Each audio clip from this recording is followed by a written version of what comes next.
All right, welcome back from lunch, everyone. I hope everybody had a good lunch. And we're back at the WALS Summit and we're ready to get started again. On the agenda next, let me just pull up here. I am going to be presenting next, so I'll go ahead and introduce myself. I'm Leanne, Technical Development Specialist with VBC, and I'm going to basically talk about the standard operating procedures and different types of equipment that we commonly see used for WALS. So Bonnie, if you go ahead and move forward. The application approach. Many people ask me, what is WALS? WALS is a biorational application strategy for controlling container mosquitoes in difficult to find or access habitats. Maybe they're small or vast or something like that. So it is an application strategy where we use small droplets in the extremely fine to fine category to deliver larvicides to small containers, buckets, and other types of habitats in a wide area type of spray application. Next slide. WALS can be applied with a variety of methods and a variety of types of equipment. The equipment itself does not determine it or make it WALS. If you're using one type of equipment, that doesn't make it a WALS application. For it to be a WALS application, you can use a variety of equipment. It just needs to be able to do certain performance things like create small droplets that are required for WALS, have enough flow capacity to get the flow rate where you need it, and those types of things. So it's not based on a brand name of equipment. There are a variety of types of equipment, and I'm going to go over just a few of those types of equipment that we see out in the environment or that we see out in the field today. Next slide. All right, application methods. They can, the WALS applications can be done in various platforms. You can use it with backpack sprayers.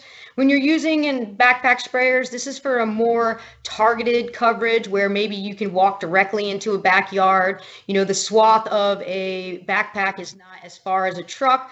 So you would, smaller swaths and smaller areas where you can get more on top of those containers and you have access to some of the yard or some alleyways to be able to deliver that. Another platform is the vehicle mounted sprays. And this type of equipment is a little bit larger, and we'd use this where you have road access, you have alley access.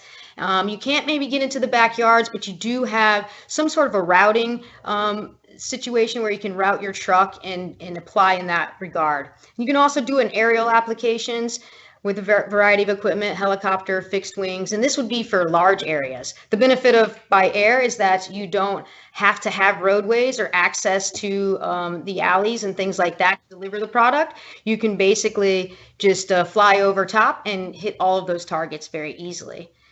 Next slide. All right, I'm going to show you a few different types of backpacks that we see out there in the field. Next slide. One of the next slide, Bonnie. All right. One of the common backpacks that we see out there is the Steel SR450 or SR430 backpack. Now, this backpack sprayer comes with the ability to do granular and liquid, but for WALS applications, we want to make sure that you have the ULV nozzle attached to it, and you are using the gray tip. If you can see in the photo off to the left, there is, at the very end, there is a gray knob. You want to make sure that you're using that knob. And we do have a setting that we can go through. I'll talk about more in our SOPs. And then there is an additional water pump that is installed in this backpack. It does not come standard with the backpack, so you need to make sure that you add it on there, and that'll help you get the flow capacity that you need in that backpack to do the WALS applications. Next slide.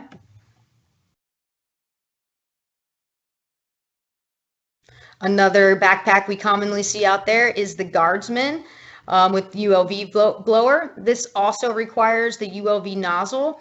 And this piece of equipment is set up for liquid only, so it does have a variety of tips which are adjustable to vary the flow. And so you want to make sure when you get started on this particular unit, you're going to want to use the orange tip to get the flow accurate for our WALS applications. These are just two common backpacks. Again, there are many varieties of backpacks out there, but these are some that we commonly use. We do know that they will deliver the drop spectrum that we need and a very great swath. Next slide. Vehicle mounted equipment. Again, there is a variety of types of vehicle mounted equipment that we have out there. There is air blast equipment, cold foggers, and some even man-made equipment with other types of nozzles. So again, the important thing is that this equipment has the ability to make the drop spectrum that we need and has the flow capacity. Next slide. One of the common pieces of equipment that we see out there is the A1 Super Duty mist sprayer. To get the droplet spectrum to where we want for this type of application, the A1 comes equipped with a Micronair AU5000, and this is the atomizer that gives us the ability to get the drop spectrum that we want. Now, unlike adulticides, we don't want to have all of the drops being very, very small, suspended in the air, and all the same size. We actually want a little variety of size so that we have some drops falling close in your spray cloud and some falling further out up to 300 feet if possible. So you can see here the Micronair is that red fan blade that's attached to the top. There are some fan blades on there, and I will talk a little bit more in detail about the settings for that Micronair to get what we want accomplished for WALS in a few slides moving forward. Next slide.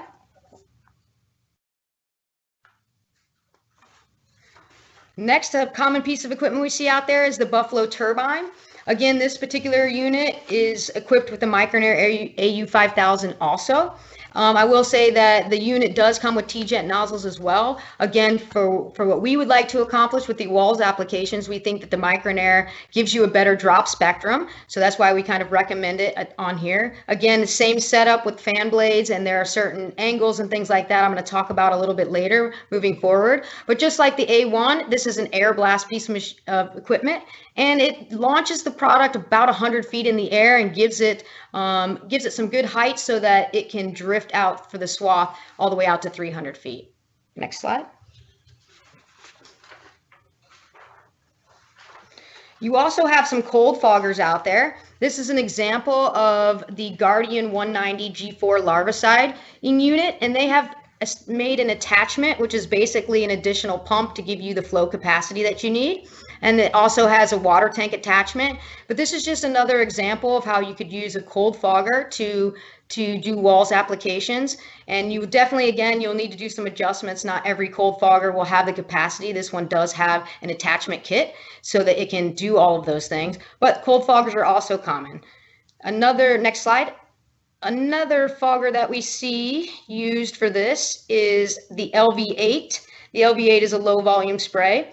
As you can see, this unit has 8 spray heads, and they actually make a really good spray cloud. Very small droplets, but it fits very well for this type of application. Just another example of a truck mounted unit that you'll see. Next slide. Aerial equipment. You can definitely do the WALS application by air, whether it's helicopter or fixed wing, and drones, as we heard today. Next slide. The best part about the aerial application, like I mentioned earlier, is that you don't need roadways or alleyways, so you can treat large areas in a very quick manner. The aerial units are also set up with a Micronair atomizer.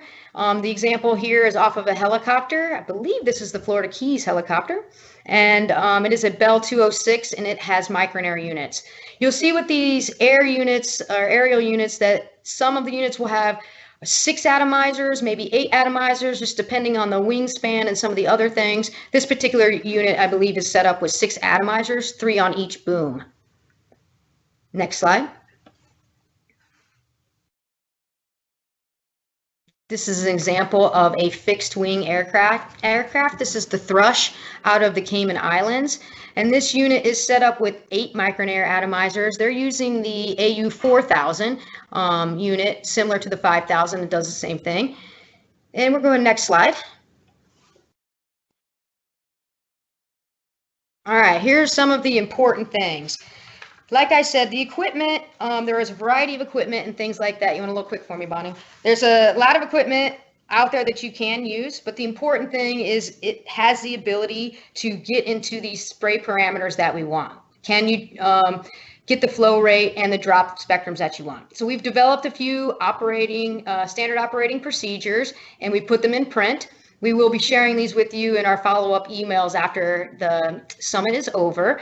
But you can also find them on our webpage. And basically, we've just done enough studies where we can say, hey, for backpack spraying, this is about the average that you want to set your flow at and things like that. So I'm going to go through some of the minor aspects of each of these here quickly. Instead of reading them all, just pull out. Next slide. Pull out some important information here.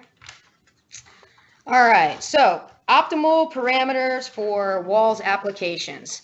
So application rate with the VectoBac WDG, the application rate on the label is 0.25 to 0.875 pounds per acre. And for this type of application, we've done some work and we think the standard rate, the best spot to be at is about 0.5 pounds per acre, and that's about mid-label rate. People are going to ask probably, can we move that rate around? Yep, we've seen some success with those, and I'm not going to take anyone's thunder because I think somebody may mention that in one of their presentations here in a little bit. Spray volume. Spray volume is very important in these types of applications. So for backpack sprays, we'll do about 1.5 to 6 gallons per acre. Again, that depends on how you're mixing the product. We'll talk about that here shortly. And then for vehicle and aerial applications, you want your spray volume somewhere between 1.25 and 0.5 gallons per acre. All right. The flow rate on, as many of you know, for calibration, flow rate's dependent on the swath and the swath width, the dilution, and the speed. We see usually 5 to 10 miles an hour on these types of applications. And we are pretty confident in a 300-foot swath. So you'll see that commonly with these types of applications. The common dilutions you see in the mix rates, we normally use a 12% mix, so it's a 1-to-1 ratio, or a 24%, which is a 2-to-1 ratio. You're not limited on this. Again, if your equipment requires it, you can adjust this mix ratio based on your need. If we need to get into a certain flow, we can always adjust this dilution. But these two are commonly used, and we found great success here. And then the drop size, I mentioned many times that the drop spectrum for WALS applications is very important, and we want our drop size to be in the extremely fine to fine range. I'm going to talk a little bit more about that. Next slide.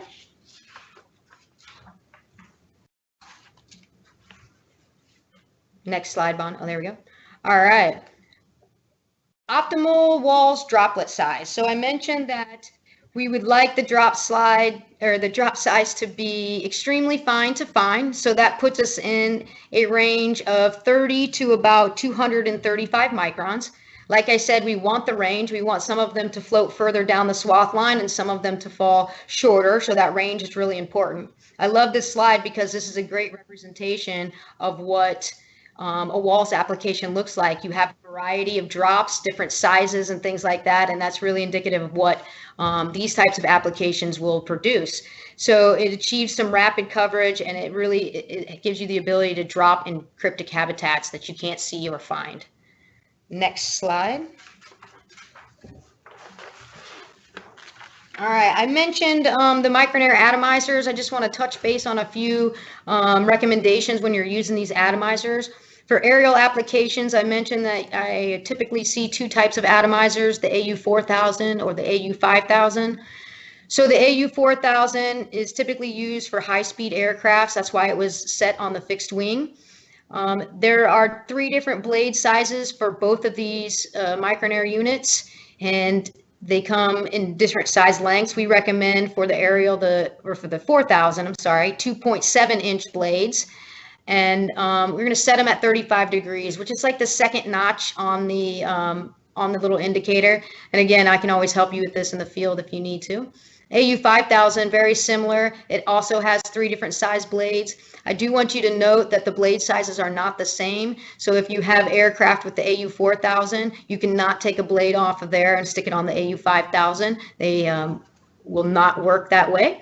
So make sure you pay attention to that. And then for the AU5000, again, for aircraft, helicopter that are a little bit slower in speed, we will use the 5-inch blade at 35 degrees. Now, if you check out the manuals for these, the blade angles are kind of determined by how much speed is coming across that atomizer or through the atomizer, and then it will give you some suggestions based on RPMs. So make sure you check your manual when you're doing that. Next slide. For vehicle mounted, again, we recommend the AU5000 atomizer. On this particular one, it has 3 different size blades, but for the AU5000, we recommend the 2.75-inch blade, and this is set at 55-degree angle. Now, it's also the second notch, but like I said, the AU5000 and the blades are different, so this is still the second notch, but just at a different angle degree when you're reading it. And then the atomization for cold foggers are usually the Vortex or air assist systems. Next slide. Oh, I did want to mention, you don't have to go back, but one great thing about the atomizers is that you do have the ability to adjust that atomizer blade angle to make the atomizer spin faster, creating different size drops. Again, in the manual of the atomizer, it will explain to you how you can make those adjustments and what droplet spectrum you should expect to see based on those adjustments. I do want to point out that if you're playing with it, it's important that that atomizer does have a max RPM, so you need to make sure that you are not overloading that and spinning that atomizer too fast. So take note of that. All right, required flow rates for WALS applications and swath width. So depending on your application speed, we have some recommendations. There's 2 different dilutions here. The first dilution is the 12% 1-to-1. So with an expected swath of 100 feet at 5 miles an hour, you will need a flow rate of 0.5 gallons per minute.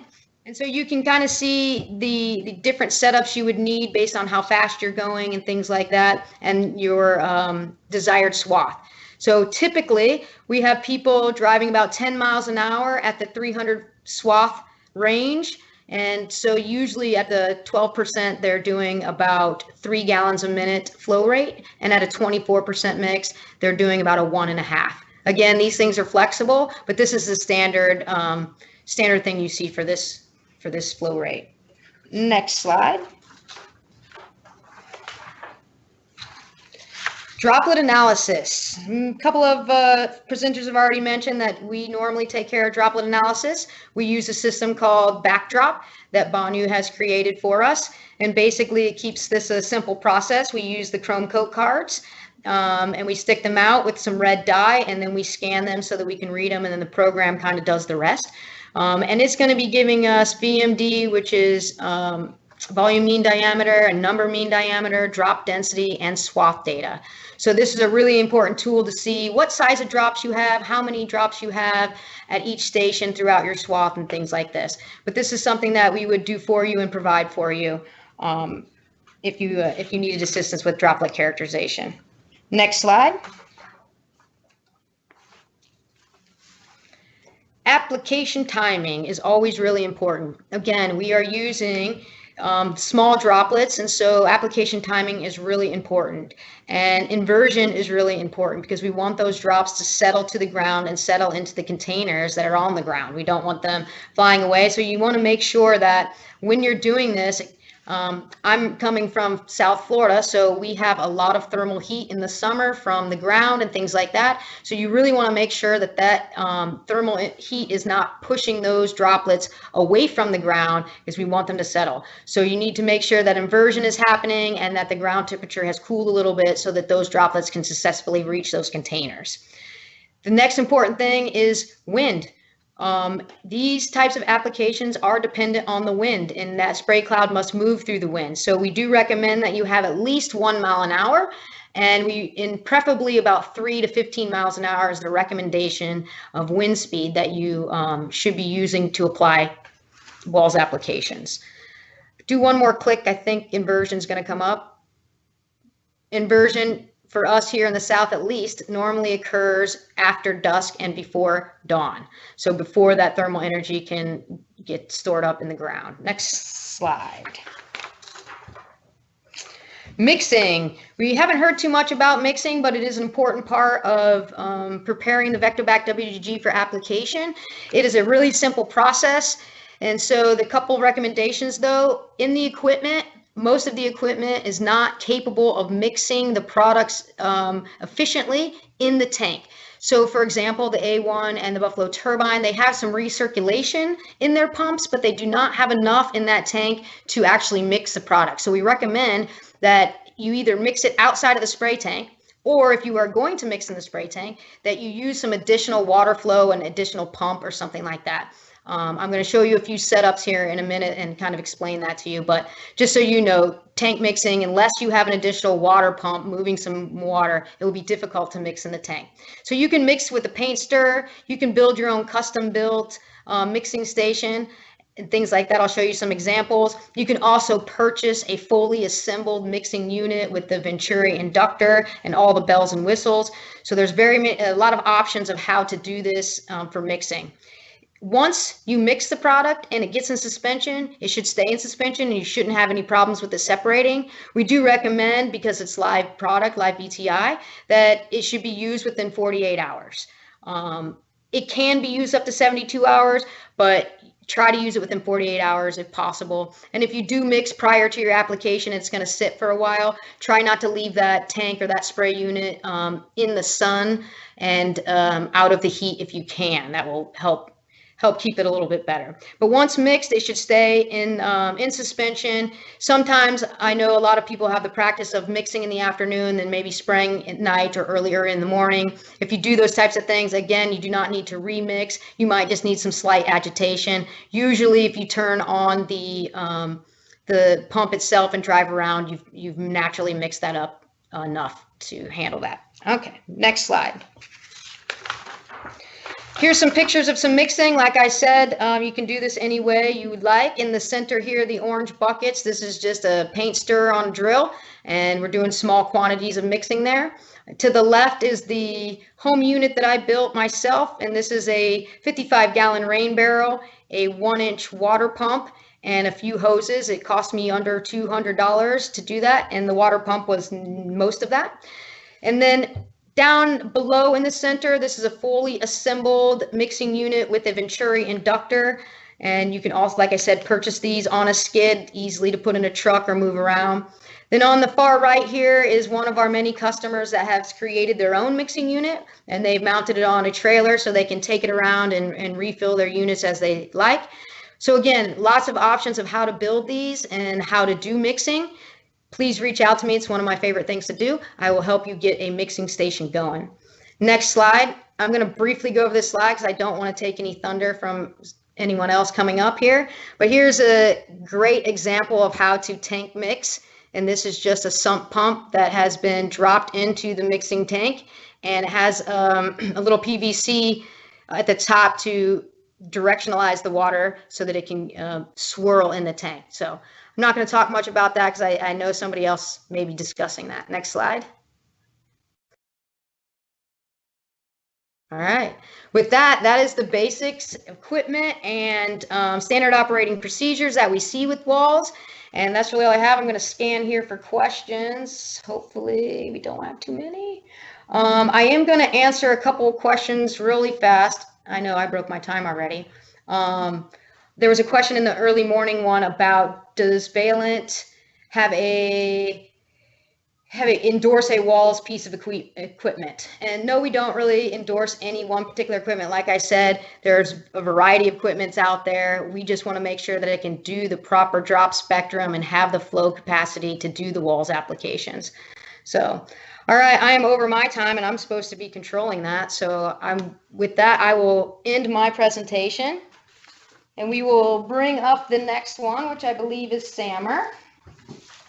All right, Bond, if you want to go ahead and load Samer's presentation, I will introduce him.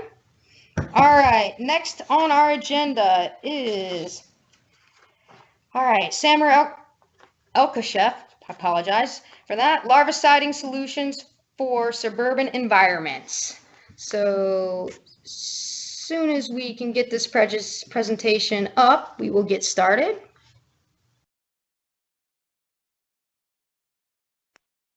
Yep, it's loaded. Samer, are you there? Yeah, I'm here. Are we ready to go?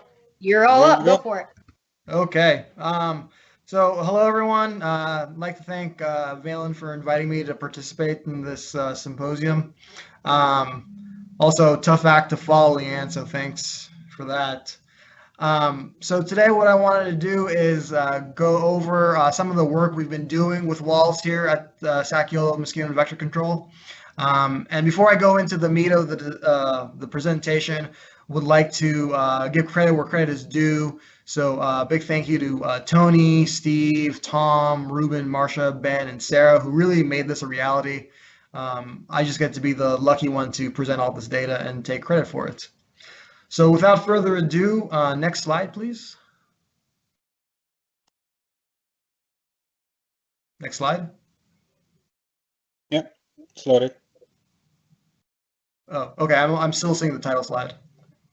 No, it's on. Don't worry. Go ahead. Okay.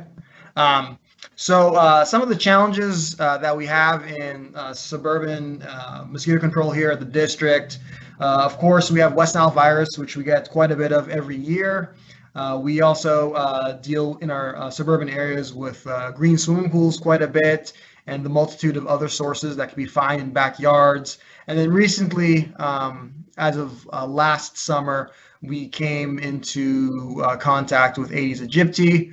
So that has been an issue that we've been contending with and has really forced us to really think about WALS and how WALS can be useful in controlling mosquitoes in all of our suburban settings. Next slide. The big question with our suburban control program is how do we get everywhere and check everything? And what I have displayed on the screen over here is on the left is all of our known swimming pools. As you can see, this is a very small area of Sacramento, and we have a multitude of known pools that are green on a regular basis for a variety of different reasons.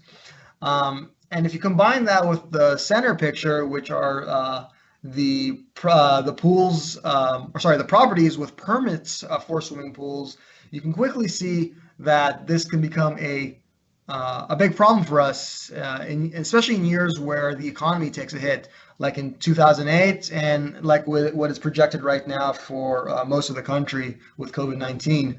So these green swimming pools can be a real issue for us, moving forward.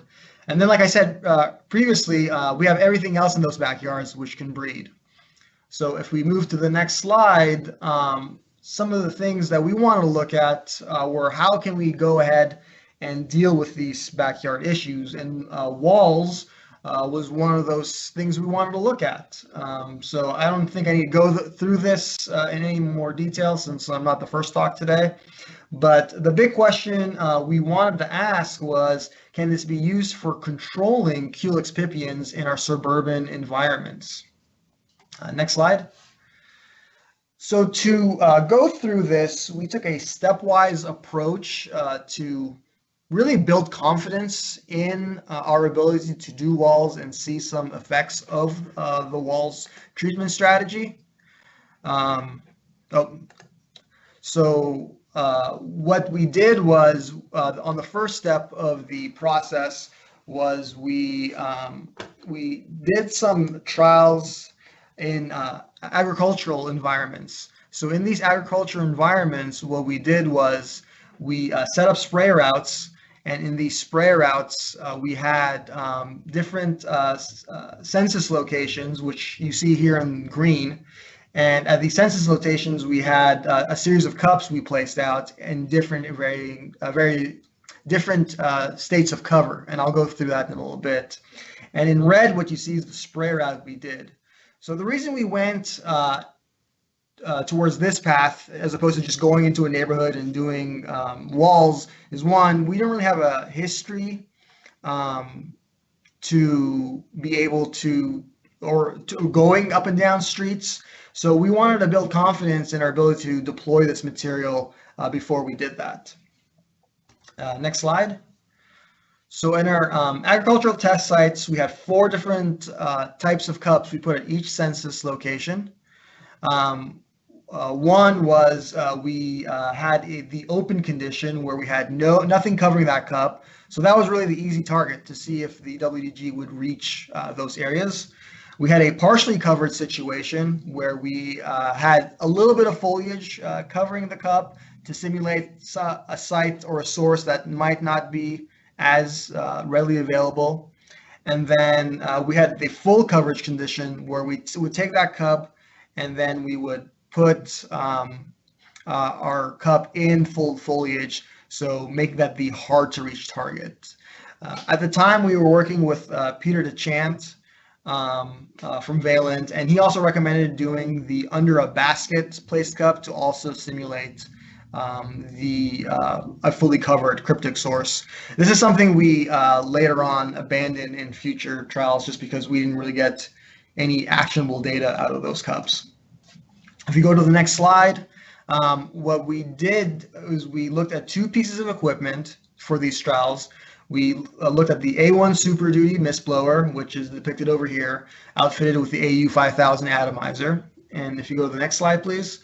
We also looked at the Guardian 190G4, which is the ULV unit, which has been modified for WALS application with those two nozzles there you see on the picture on the left. Next slide. So I'm going to jump into some of the results of our initial agricultural test sites.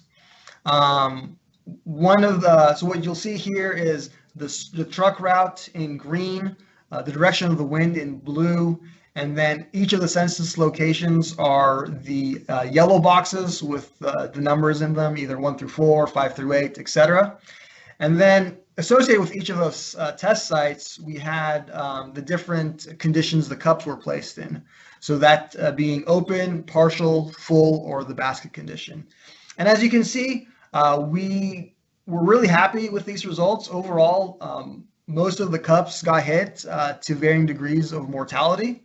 And then as far as what we used for these assays, we put out the cups dry, and then when we brought them in back to the district after the application, we added water and 20 CQ1 colony mosquitoes in them. And the mortality data that I'm showing here is after 48 hours of exposure. So this, built quite a bit of confidence in us to be able to take this into some true suburban environments. But before we did that, next slide, we needed to decide what piece of equipment we were going to use. So here I have 3 graphs illustrating the differences between the A1 and the Guardians between all of the ag test sites we did. And as you can see here, in many situations, the A1 outcompeted the Guardian in the ability to get material to the sources at a high enough dose to have significant mortality. One of the ideas behind this is the A1 can project the WDG to about 50 to 60 feet above ground, whereas the Guardian, when we were measuring, it was about 20 feet above ground. So that was perhaps why it was able to move to some sources more readily, because it was able to get across some physical barriers that otherwise the Guardian wasn't able to, just because of that height it was able to project to. All right, next slide, please. So that being said, the second step of this of our analysis of WDG was going into a green belt in a suburban area. The green belt is a habitat we're very comfortable with fogging through with ULV adulticiding. So this was the next logical step for us before we went up and down streets. What I'm showing you on this map is an area of Sacramento County known as Elk Grove, which is actually the city where the district is located. The green mosquito icons represent West Nile positives. So we picked an area that in the middle of the season, we were having quite a bit of West Nile activity in. And then what we did was we drove up and down the green belt, which I have in the center of the map. And then our spray path led us behind homes. And we put cups in those homes to see whether or not the material could get there. So if you could move forward to the next slide, I have the green belt here that we treated highlighted in red. And if you go forward one more time, because this was a new application for our residents, what we did was we created door hangers and we went door to door in the neighborhood, letting folks know that we were going to be in their areas with quite a visible mosquito control application. And we also sent out email notifications to folks in that zip code, letting them know that we'll be spraying this material and what times of day we'll be spraying. Next slide, please. So over here are our results of that park spray. This is a different readout than what we did for the agricultural application. So I'm going to walk through this. So again, in green, we have the truck route. In blue, we have the direction of the wind. But now we use only the open, the partially covered, and the fully covered cup situation. Again, we dropped the basket cover just because we weren't getting that much information on that. And then at each one of those white circles is a census site for us where we had those 3 cup setups. And then the circles represent the amount of mortality we got. So to follow this, the pink circle represents the open condition, and a full circle represents 100% mortality. A 3/4 circle would represent a 75 to 100% mortality, a half circle 50 to 75% mortality, and a quarter circle 25 to 50% mortality. And then if there's no colored circle around that census site, then we had no mortality. So as you can see, we got pretty good mortality about 500 feet out from where the truck was driving and putting the material out. However, as we got further away, as you would expect, that mortality became lessened. So we were pretty happy with this because these census sites, a lot of them were in backyards. So we were showing that we were able to get into people's backyards and have an effect on the larval populations back there. So that being said, next slide, please. We decided to start driving up and down streets with the A1 mist blower and doing mosquito control applications in that manner. But we also wanted to make sure that the material was getting to where we wanted it to get, so we still went with the cup approach of putting cups in people's backyards under various degrees of cover in order to see whether or not the material is truly getting there. We also did something different with this evaluation. We have a very robust catch basin program here in the district, but since we were driving up and down the streets, we wanted to see whether or not that WDG was getting into the catch basins as we were driving by them, to see whether or not we get essentially an extra application in those basins, a one-shot of WDG that can help control mosquito populations. So the picture on the left depicts how we evaluated our catch basins, and that was done by putting the assay cup in a bucket and putting that bucket in the catch basin. So after the application was done, we'd go back out to the site, we'd pull that bucket out of the catch basin and collect the cup, bring it back to the lab and add water and larva, as we did with some of our other applications. And then on the right, I'm showing again the 3 types of coverage we have, the open, complete coverage, and partial coverage. So if we can go to the next slide, here we have the results for our initial suburban applications.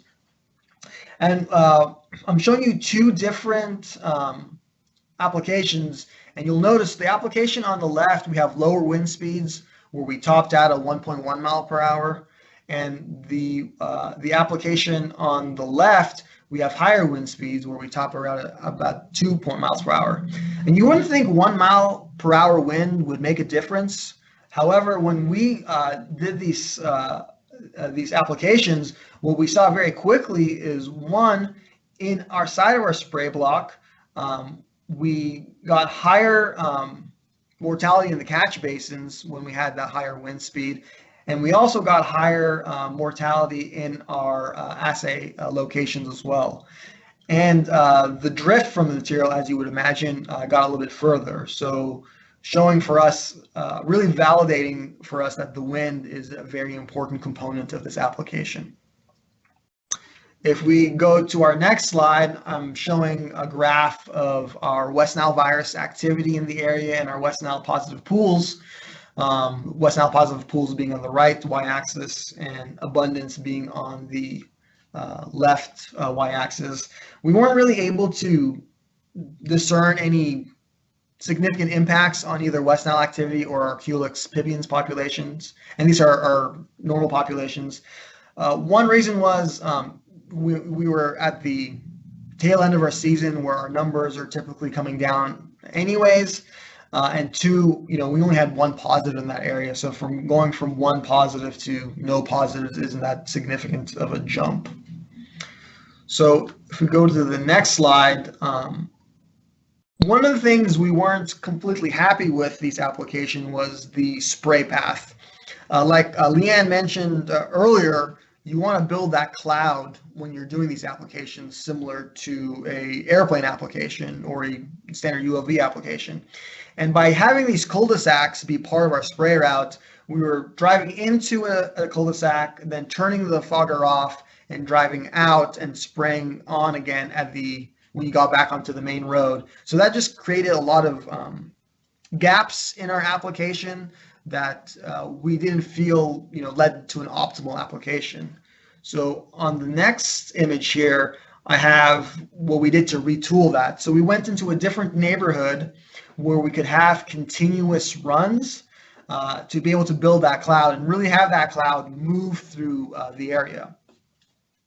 So in red, we have the different spray paths that the vehicle took on this next trial. And then on my next slide, here are the results of these trials. So we did 2 trials, again, one at a lower wind speed and one at a higher wind speed. And yet again, at the higher wind speed, we got better coverage, both in basins and on our above ground assay sites.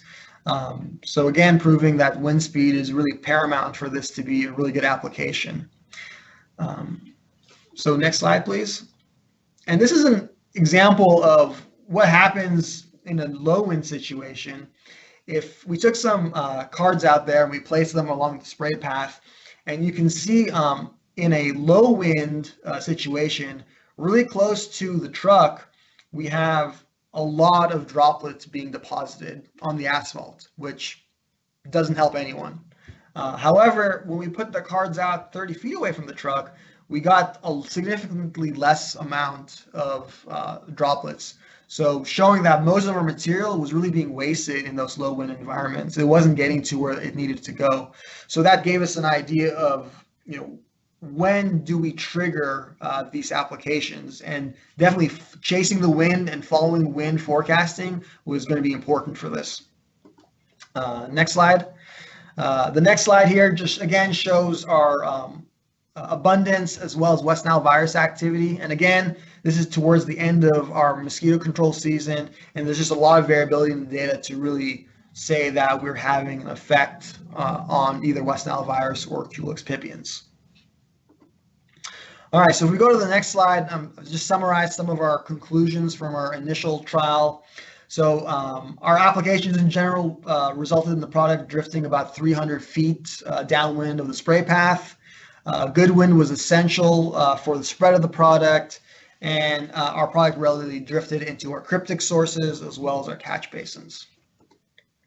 So moving into the following season, if you go to the next slide, what we wanted to do is answer the question of how do you operationalize this? How do you make this part of your mosquito control program?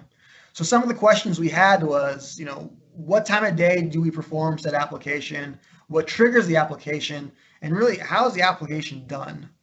As far as the time of the day question, we sort of answered that, the previous year. And if you go to the next slide, we picked the hours between 3 to about 5 o'clock in the morning for a couple of reasons. One, we had pretty consistent wind speeds from anywhere from 2 to 3 mile per hour winds. And then secondly, because we're going up and down city streets, we didn't want people to be around or in their garages or in their front yards, just because we'll end up, turning off that spray and breaking up that building of the cloud. So by targeting that time of day, we really didn't have the pedestrian or the people hanging out of their house issue. So we decided that that was going to be the time we did our applications. Next slide, please. But a couple of things that came up.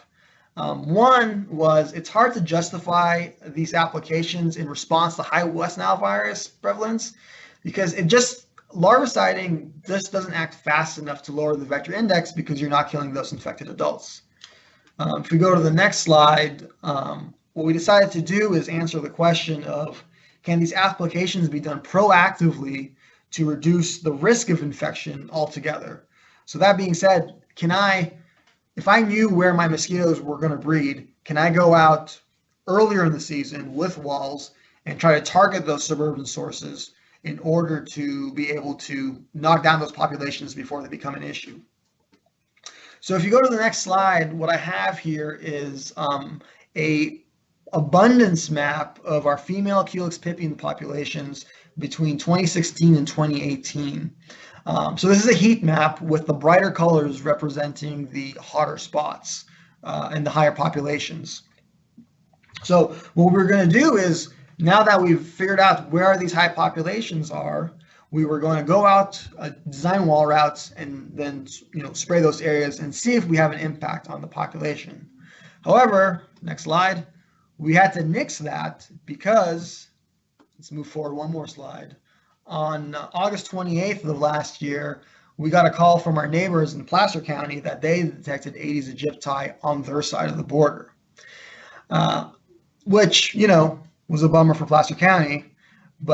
And then they informed us that it was actually 700 feet from our side of the border, which became bad news for us. So we went out and we did door to door, and sure enough, we detected Aedes aegypti on our side of the border as well. So what we did is we quickly took what we learned about doing WALS and applied it to Aedes aegypti. If you go to the next slide, what I have here on the left side is an image of our Aedes aegypti detection area. So in yellow, that's the block where we detected Aedes aegypti. And in blue are the new truck routes we designed in order to address the issue. So this is the second day after we detected Aedes aegypti. We went out and we sprayed about 260 acres of we sprayed 260 acres with WDG, and we used the A1 for these applications. If you go to the next slide, we quickly decided to up the ante because we really didn't want this infestation to spread.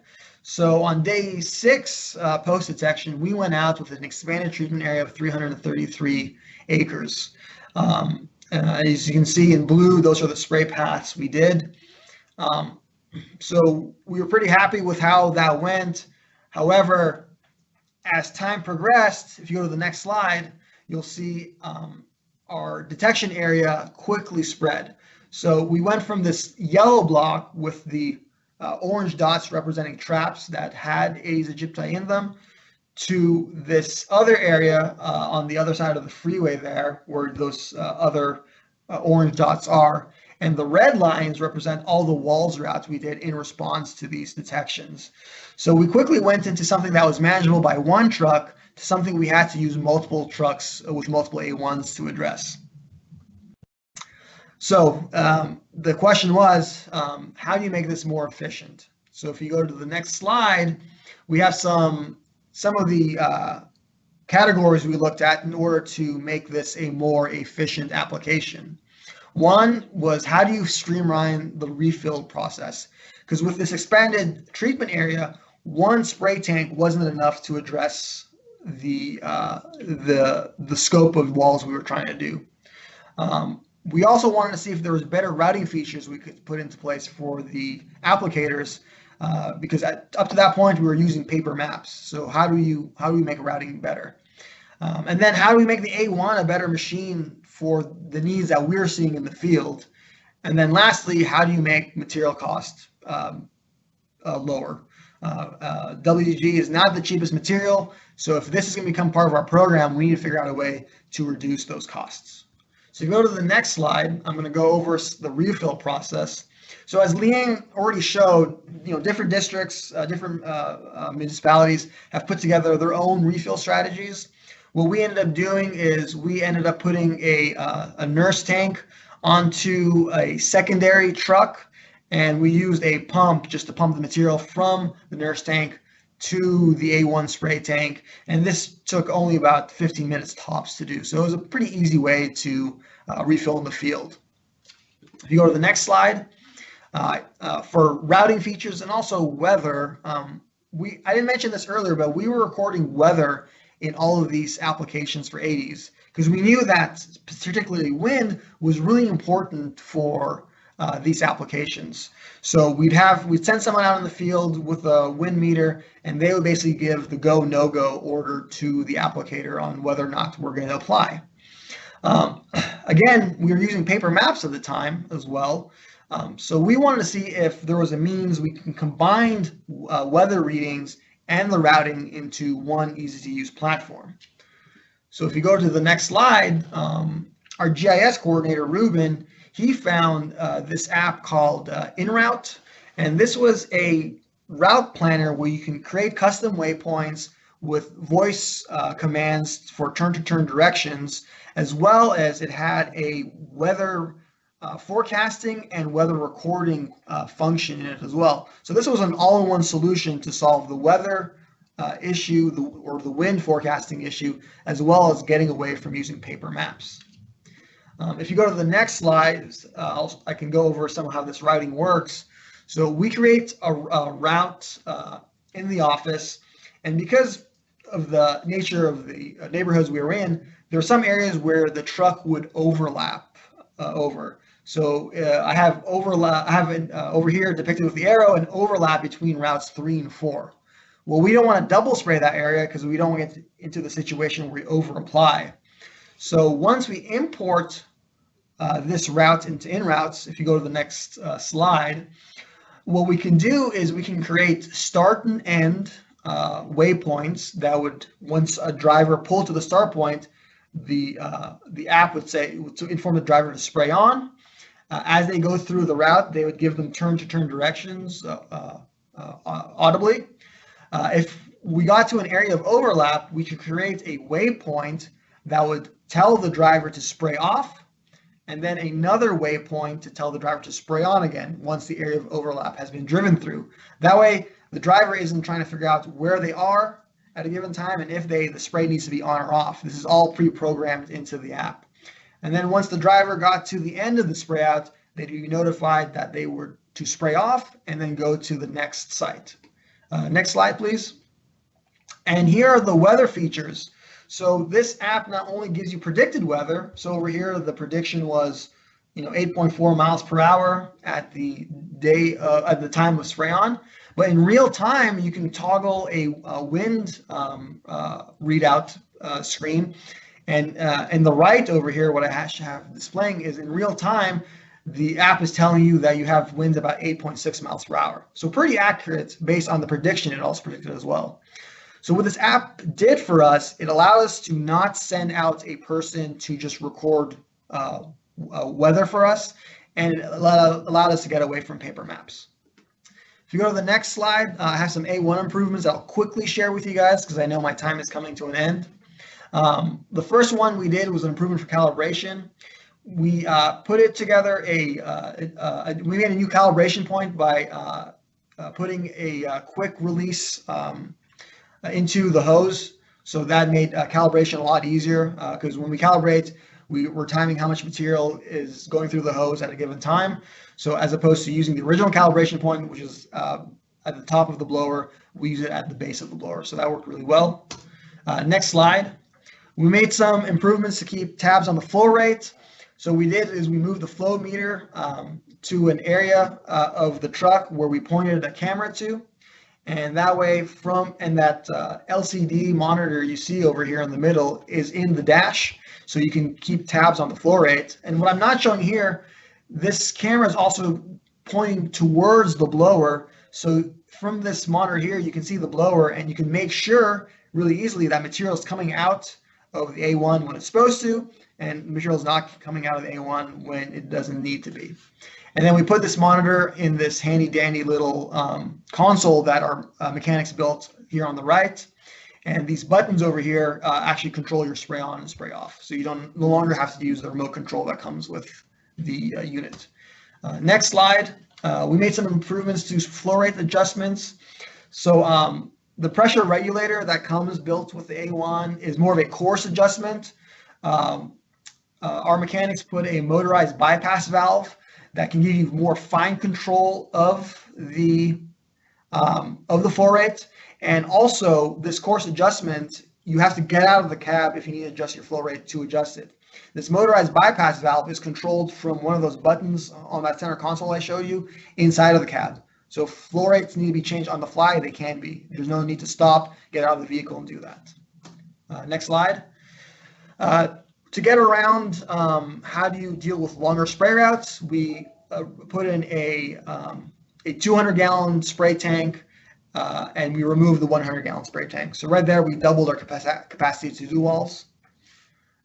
Next slide. And then for the comfort of our residents, we ended up putting a muffler on the motor of the A1. That way, we're minimizing the amount of noise we're making at 3 in the morning. So if we go to the next slide, the last thing I'm going to show you in my remaining minute is we looked at different doses of WDG. We were using the standard 0.5 pounds per acre, but to bring down the cost, we wanted to see if we could do a half pound per acre.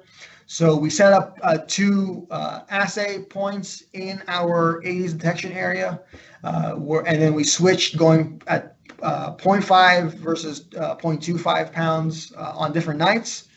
And to quickly summarize, if you go to the next slide, there wasn't a big difference between the 2 application rates when you had really good wind, so high wind speeds. However, at lower wind speeds, you did see that the half a pound per acre did outcompete the quarter pound per acre application rate. If you can go forward 2 more slides for me, these graphs kind of just show you the readout of those results.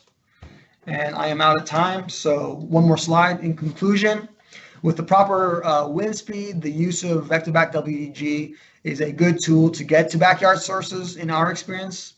And we found the A1 Super Duty to be our machine of choice.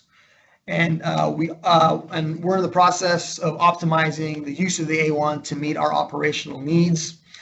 Although dose did matter, it didn't matter as much as wind, and specifically wind speed. We want really high wind speeds when we do this.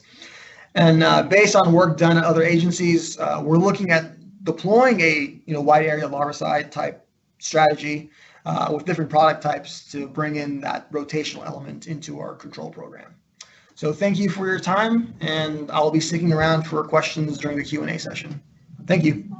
Thank you, Samer. I do have one question real quick. I just want you to address because this should be quick. Can you please share the name of the app again? Yeah, it's called the iRoutes app. iRoutes. Just double check that. All right. Sorry, InRoute. InRoute. Okay. Yeah, and it's only available on iOS, so it's not available on Android. All right, awesome. You do have a list of questions here, but we are going to come back to you at the panel discussion and get most of them. So those of you that have these questions, I'll come back to Samer at the panel discussion. So we'll come back to you. Thank you so much, Samer. We appreciate it. Thank you. All right, so up next. All right, Banu, we're going to load Jennifer Henke from Coachella Valley Mosquito and Vector Control District in California is going to present wide area larviciding sprays in Coachella Valley. So as soon as we get Banu to load this up, you'll be ready to go. Yeah, working on it. Give it a second. It's coming up. All right, there you go. It's on. All right. Well, thank you, Leanne and Banu and everybody on Valent BioSciences for putting this together and inviting us to speak. And I really appreciate you taking an interest in what we've been working on here in the desert and what the team has put together. On the next slide, you'll see just a little bit about the district ourselves.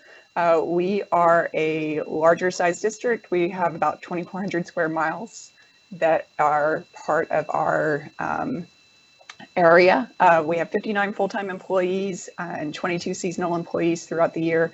And as everybody else has talked about today, this kind of work ends up being a real team effort. And I would say just about every one of those people has touched some of the work that we've been doing with wide area larvicide sprays in some fashion.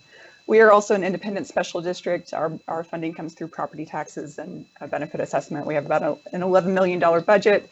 And on the next slide, one of the things that we found, we really enjoyed hearing some of the great success that Salina was seeing really early on, and some of the great work that we were seeing in other parts of the country. And the next slide shows where Coachella Valley is the district. We're in red in Riverside County there in the south.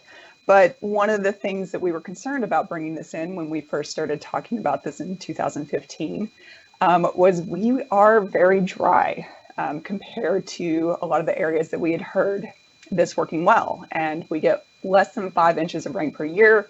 Usually about half of that's over the winter, and then another big push of that kind of September and October. So we wanted to know how this might impact those kinds of applications. It can get really hot here. The average in August for the high is 111. And that is a little different. It's you know, it's hot in Florida, but it's a little different here. But we really want to know how those two conditions were going to impact the efficacies of these kinds of treatments. So on the next slide, what we have been doing in Coachella Valley since 2016 is that we have been taking part in these wide area larvicide systems. We do use backyard sprays, and Leanne did a great job of talking through the equipment and some of the process for that. I am not talking about any of those for today's presentation. I will be talking about aerial applications using a helicopter, and I'll talk about truck mounted applications.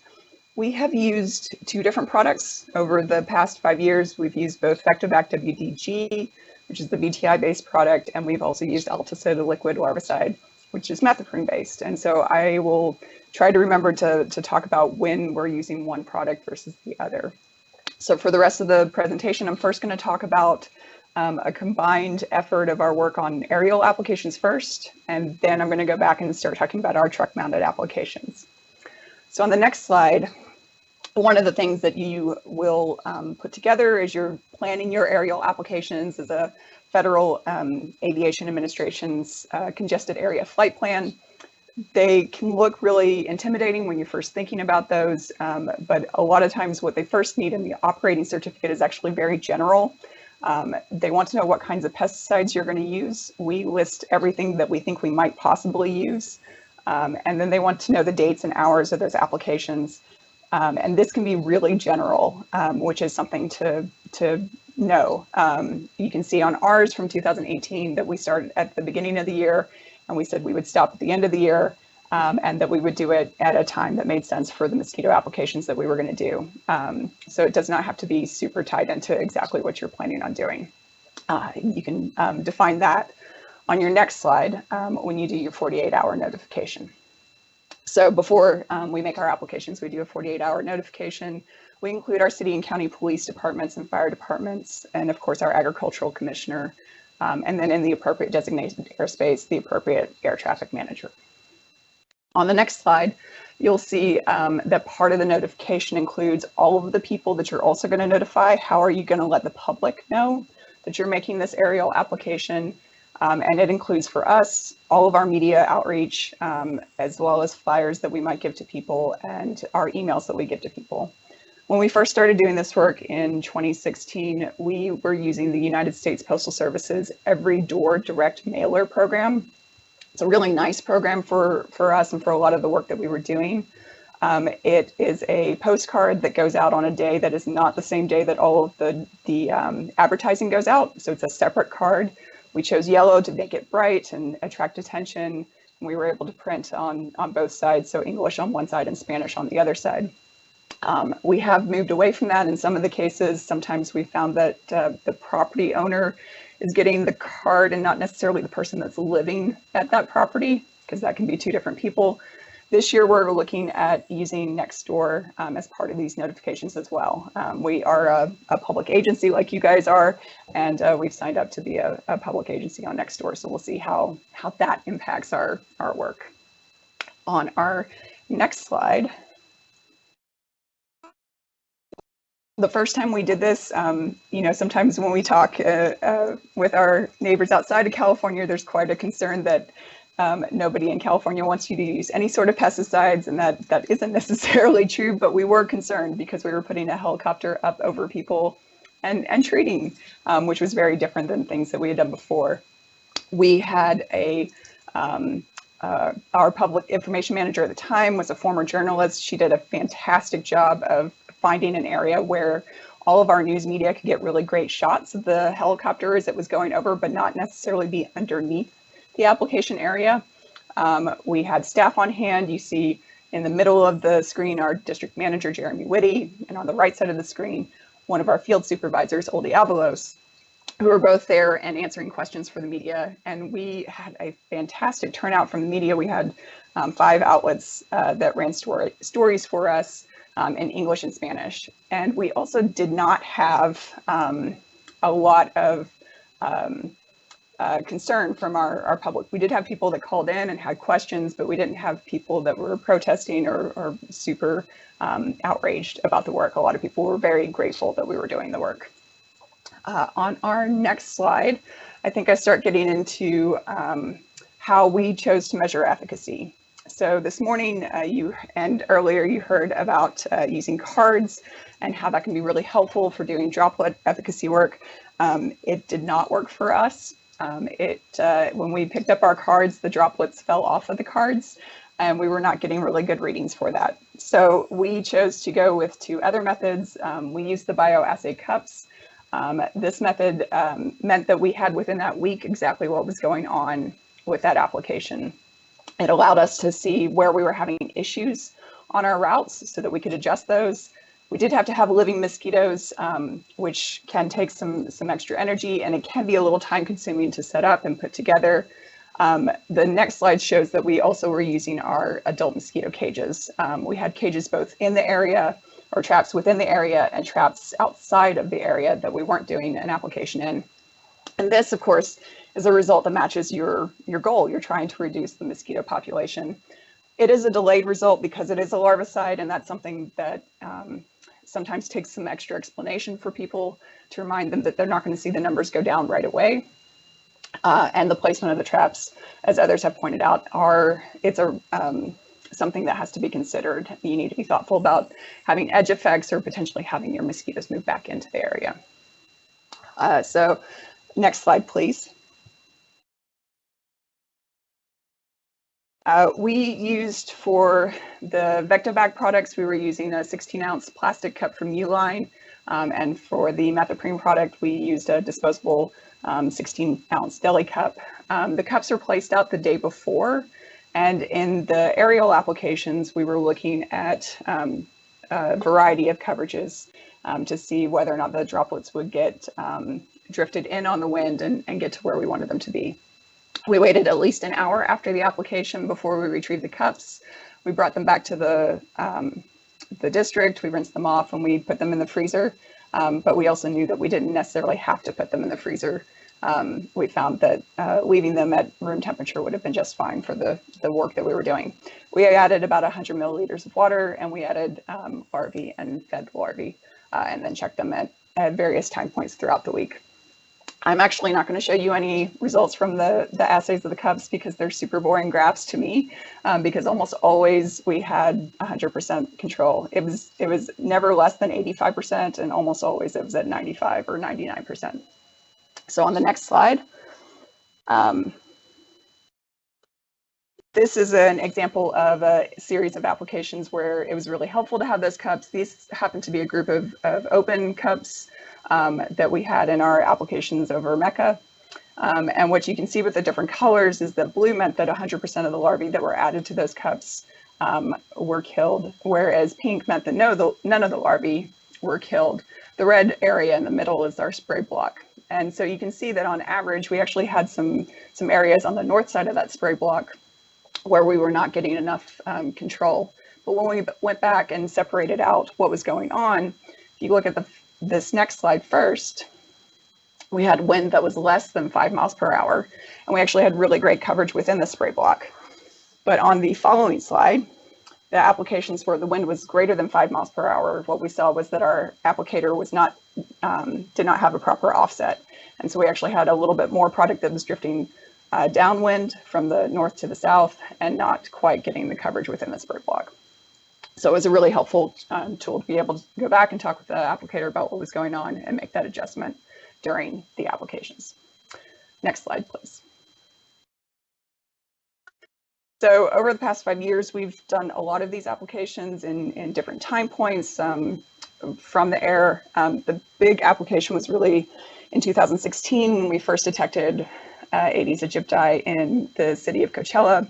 And that year we in total did 10 applications plus 2 preliminary applications where we were wanting to make sure that the product came down.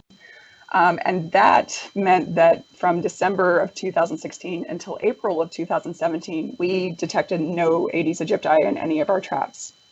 And then we had very low numbers throughout 2017, even though we were collecting Aedes aegypti through other places in our valley. And really in 2018, that's when we started to see the numbers climb back up to being similar to what we saw in other areas of the valley. In India, we tried some very early spring applications and did get our numbers to be pretty low through the summer. In Palm Springs, we switched over and used methoprene and alticid liquid. We did applications in August and September of 2017. We didn't quite have the same success rate that we were hoping for. Part of that was we had a lot of rain in 2017, which meant that we had a lot more variability within our timing of our applications. We often had to skip and go between 3 or 4 weeks between application, which was not really useful for this particular product. And then in 2018 and 2019, we've gone back to doing some BTI applications. In all of the BTI applications, the rate was ½ pound per acre, and the methoprene application was 4 ounces per acre. Next slide, please. So this is an example of some of our adult mosquito trap results. This is the most recent set of traps, or most recent set of applications in Palm Springs. What you see along the x-axis to the bottom is the week number. So week 26 is the end of June.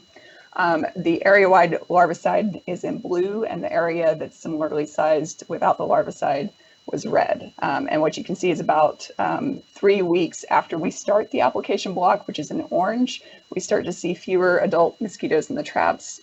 And that continued about 3 weeks after we stopped the application before they start getting to be pretty close to each other again. Next slide. Well, we did have really great results with the aerial larviciding. It is a lot of work and it is expensive. And we didn't have too many concerns, but we did want to know what was going to come out of doing some truck-mounted applications for a couple of major reasons. One is that it is a smaller area that we could hopefully work in case there's virus activity in an area or just particularly high trap counts in a particular area. And we did have residents who weren't so concerned with the pesticide use, but they were concerned with the noise. As others were pointing out earlier, sometimes, particularly when you're flying over the same house a couple of times to do refilling, that can be quite loud and not so nice for a Saturday morning when you might want to sleep in. A lot of the work that I'll talk about is using the same equipment that Samer was talking about of the Super Duty A1 mist sprayer, but I do have other equipment that we have used as well, and I'll point that out as I go along. Next slide, please.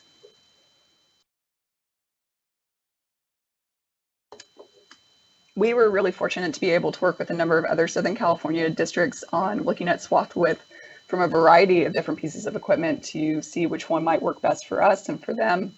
And we did this at our district. We had the wind going out and set out stations every 30 feet with cups and with cards. And that's when we really found out that the cards didn't work very well for us at all. Next slide, please. We did this over a couple of different days. The names that you see in parentheses are the actual owners of those equipment. So you see on this slide that San Diego, Riverside County, and Northwest Mosquito and Vector Control District all donated their time and came out and worked with us on this, which was really helpful. For us, the complete coverage meant that every single larva that was added to that cup at that point and all the preceding from 0 up until that point had died as part of that assay. Whereas the partial coverage meant that starting at that next time point, so from 240 to 270 feet, some of the larvae died, but not all of them died until you get to the the next cup, the following cup, all of the larvae survived. So what I'd like for you to take away from that is that really with the variety of equipment that's out there, you can get a really great swath with lots of the different pieces of equipment. And it really matters to you what else you're going to use that equipment for, and how it fits into your overall program. You can find lots of ways to make this work for you. Next slide, please. We did initially do one spray over in India. We put out cups into the front yard, into the backyard using the VectoVac WDG, and we compared the A1 Super Duty to the Guardian 190 G4. And all of the cups, no matter where they were or which house or which piece of equipment, had larval mortality, 100%, which was fantastic. And it made us super excited to continue to work on this. And this was from 2018. Next slide. However, we were a little bit concerned that our residents might notice droplets. So when we were doing the swath width characterization with all those pieces of equipment, we had dyed the product. And this is the back of one of the vehicles. And if we advance that just a little bit more to have a zoomed in look, what you will hopefully see is some very fine red drops. Next slide. I hope that it, yes, very fine red drops that were all over the back of the vehicle. And so we were concerned when we did those, that first set of applications in Indio, would people notice? We did have one resident that called in that unfortunately, just like this morning, had just washed his vehicle and really wanted us to go back and wash it for him. And we offered, for the general manager, he offered to go off and do it. And then all of a sudden it was not so concerning for that to happen. So we didn't have as many calls after that particular case. Next slide, please. We did in 2018, we used VectoVac WDG comparing the A1 Super Duty to the Dynafog LV8. We put the cups into the front yard and the backyard, both out in the open and partially covered, and had really great results in the cups, and did not see, in our case, major differences between the two pieces of equipment from the side of the street or from the coverage. It looked like both worked very well. Next slide, please. What we were hoping to see was a separation in the areas that were treated from the areas that were not treated by this method. So red is Palm Springs, which is where that treatment occurred. And Cathedral City had the same number of traps, but did not receive this kind of treatment. And these black lines are the Aedes aegypti adults in those traps. The black lines are actually the application dates. So we had 4 applications over 3 dates. And it did take about 3 weeks before we saw the red line go down, so the treated area to be lower than the untreated, or the area that didn't get the wide area larvicide. On the next slide, what we'll see is Culex quinquefasciatus for that same area in those same traps. And we didn't really get the same separation that we were hoping for there. On the next slide. What we thought was going on is that we were making those applications at the time when our Aedes aegypti peak activity is. And so we planned on the next slide for 2019 to do our applications earlier so that we would precede that peak and bring down the population sooner. Next slide. So the plan was that we ended up with 2 areas where we were having really high trap counts and a lot of service requests, particularly for Aedes aegypti. Next slide. So we made a plan to do larvicide control in all of those areas, in this case using the Alticid liquid at 4 ounces per acre. And if you'll advance it one more, we'll see the pieces of equipment that we're going to use. On the left, you'll also see that we had a block where we did add adulticiding as well. And so the area in red that's in the middle of the screen is treated with the LV8, and the area on the left that has both a larvicide block, but also a larvicide and adulticide block, was treated with the A1 Super Duty. As Sammer was pointing out before me, we have a lot of residents that are out late in the evening. Once the sun goes down, it cools off a little bit. So we made all of our applications on Saturday mornings between 2 a.m. and 5 a.m. Next slide, please. So this set of slides is going to be 4 areas. We have the area in blue is an area that did not get these larvicide treatments. An area in red is the one that got the LV8 and it was larvicide only. The The one in brown got larvicide only with the A1 super duty, and the one in green got both a larvicide and an adulticide. And what we would have liked to have seen happen is that the area in green should have had the fewest adults because you had an adult application that occurred at that time. That's not what happened. So that was a little disappointing. But we also wanted to see that the adult numbers kind of went down, particularly towards the end of the set of applications and continued on. And that did appear to happen, but maybe not as sharply as what we were hoping for. On this next slide, what we have is the Culex quincefasciatus numbers, because we were also interested in that. And again, we're not seeing the adult numbers fall as fast as we might have wanted with the green application area that got both. But we do see a little bit of separation, but not a huge amount for the Culex numbers. So on the next slide, for us, it didn't look like the adult control was very effective for this particular period.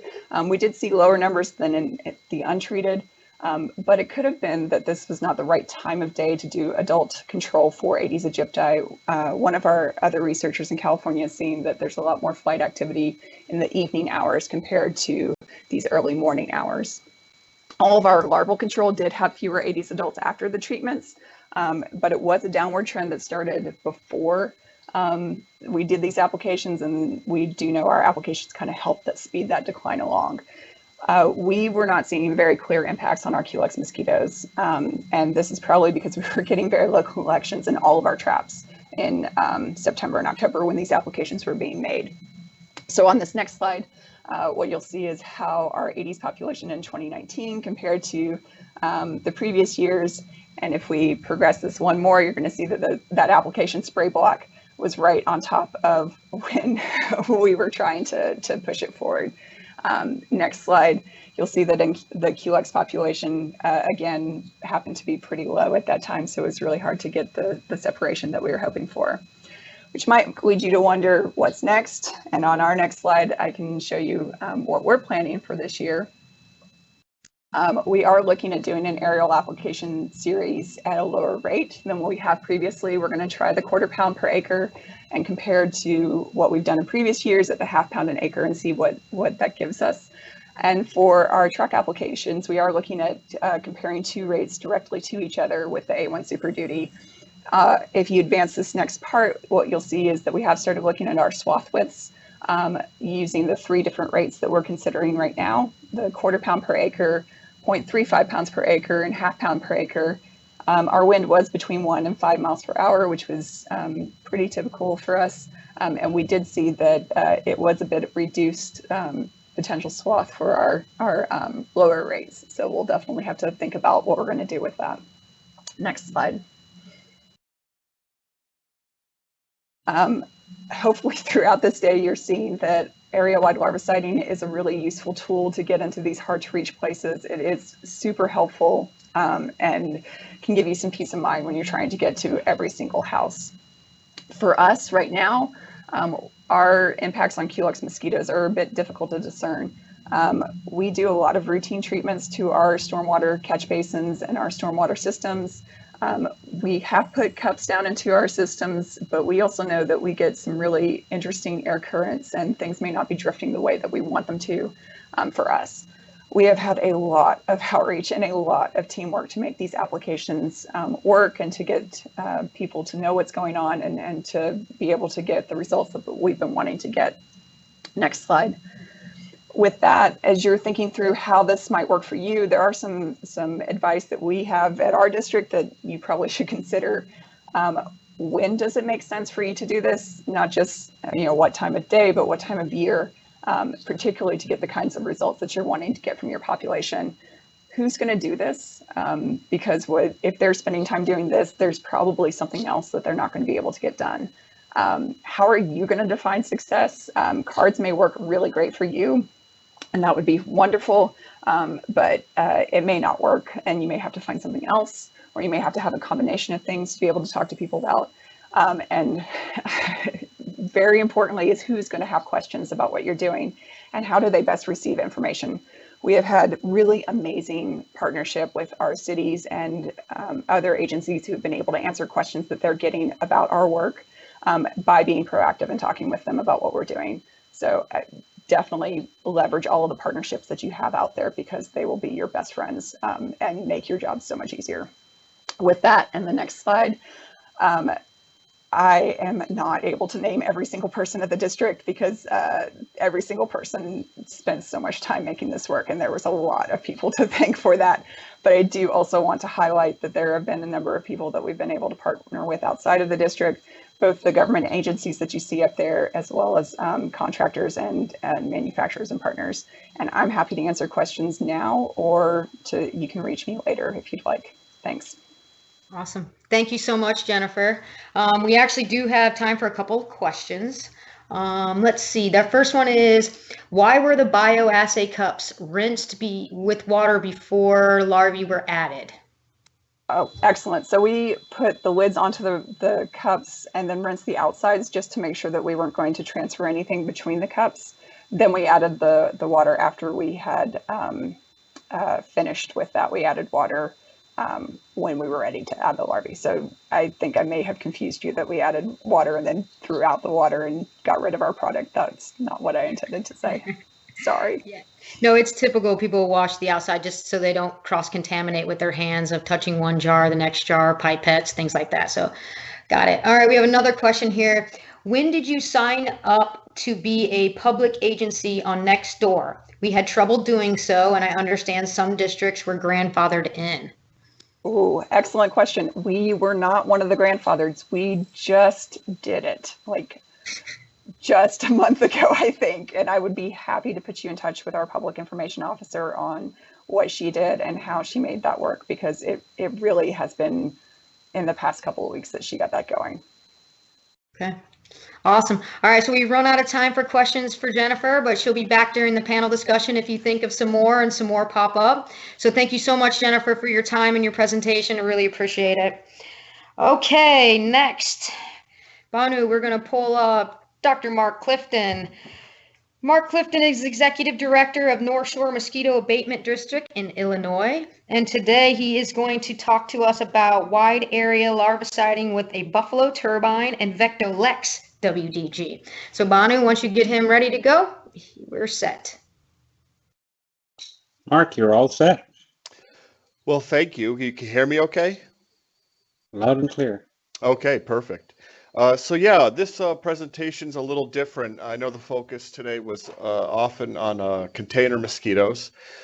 So we thought it would be interesting to try a buffalo turbine with VectoLex WDG for our floodwater mosquitoes.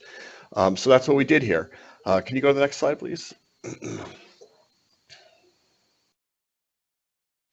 Okay, so for those of you who don't know where the North Shore Mosquito Abatement District is, we're about 70 square miles right outside of the city of Chicago in northeast Cook County, which is in northeastern Illinois, right along the banks of the Lake Michigan. Keep going, please. And so our district is primarily urban and suburban. As I said, it abuts Chicago, the city of Chicago. And running right through the middle of the district is the Des Plaines River, which floods seasonally and has a pretty large floodplain on either side. And so on the left is, I guess, a forest cover in our district. And all this forest cover floods, especially this time of year. We just got 5 inches of rain. It rained like it was Florida, which is abnormal for here. And you can see on the right, this is what it produces, this kind of covered swampy area that is really productive for spring Aedes mosquitoes like Aedes vexans. Move forward, please. Typically, we would go out by hand. There's 2 gentlemen there treating some floodwater with backpacks. That is tons of fun, as much fun as it looks. And then on the right, we also have a vortex that we use, and we drive along these bicycle and walking paths, and we'll kind of shoot granular into these flooded areas. Next slide. So the problem is that takes a while.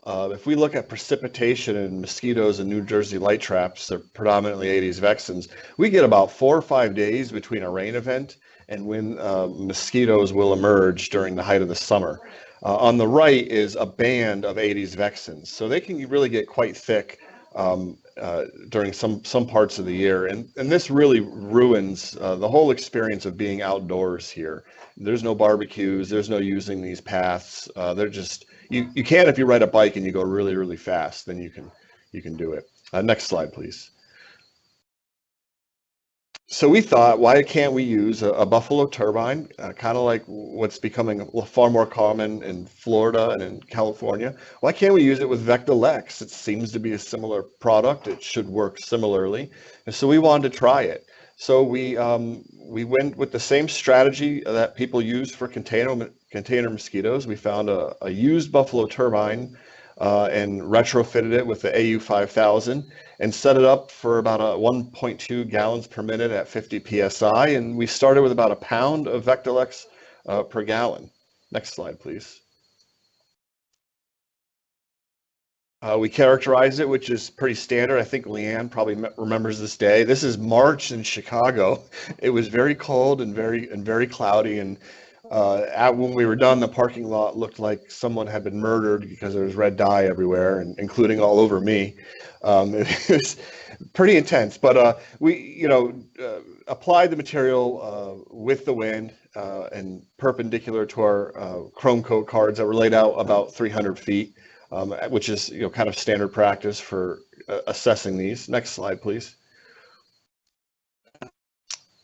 And we found that the median diameter of the droplets is about 127 microns, and we'd get about 5.5 drops per centimeter square. So I think the product ended up working very similarly to Vectobac WDG, more or less interchangeable in this regard. We definitely got coverage out to 300 feet and probably beyond, and we've seen that operationally as well, that we'll easily get 300 feet of kill, depending on the level of foliage and when in the year we're applying material. Next slide, please. So we decided to do a full-on field trial with this technique.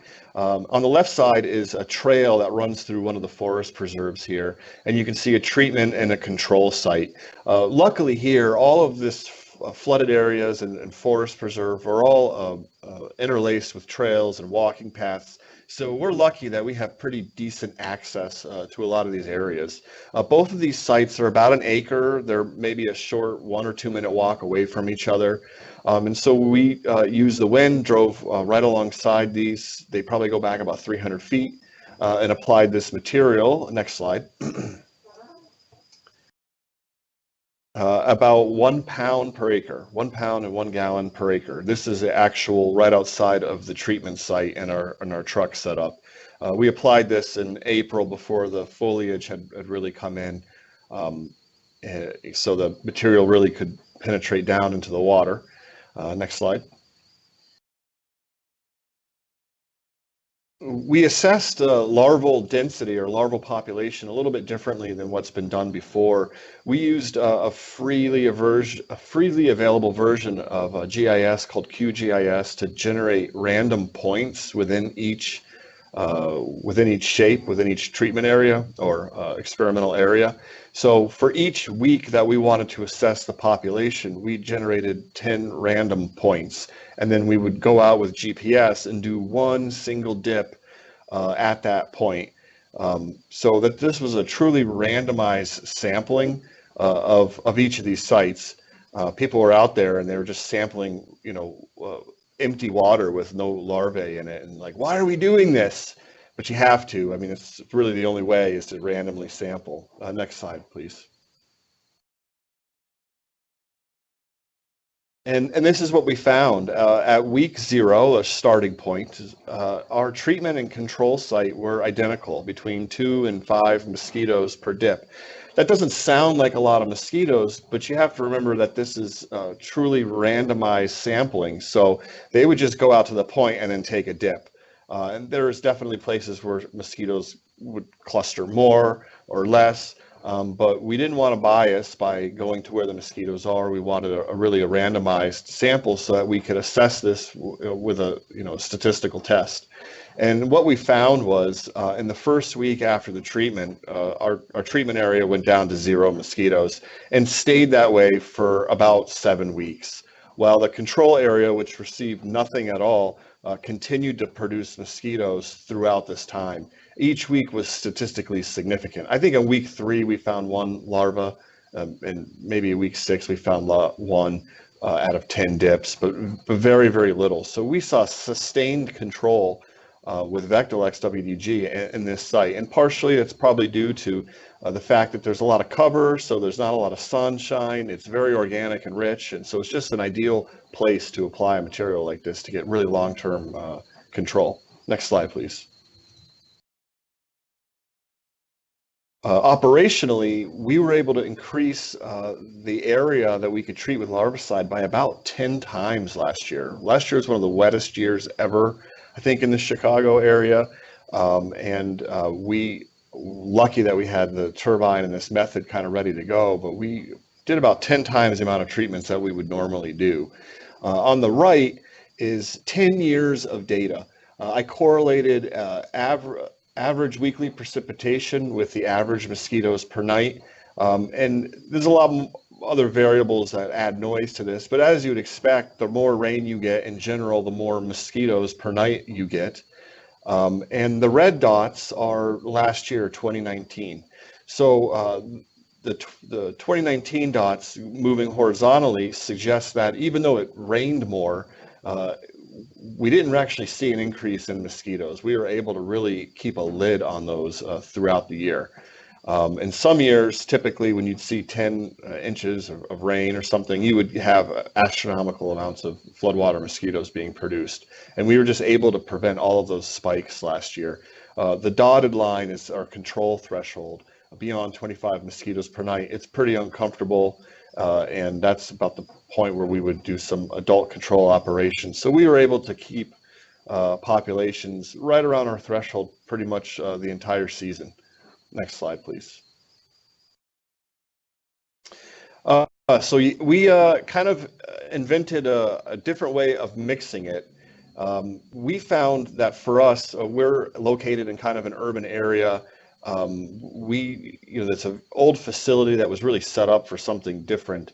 And so mixing the material proved to be a challenge because of our space limitations.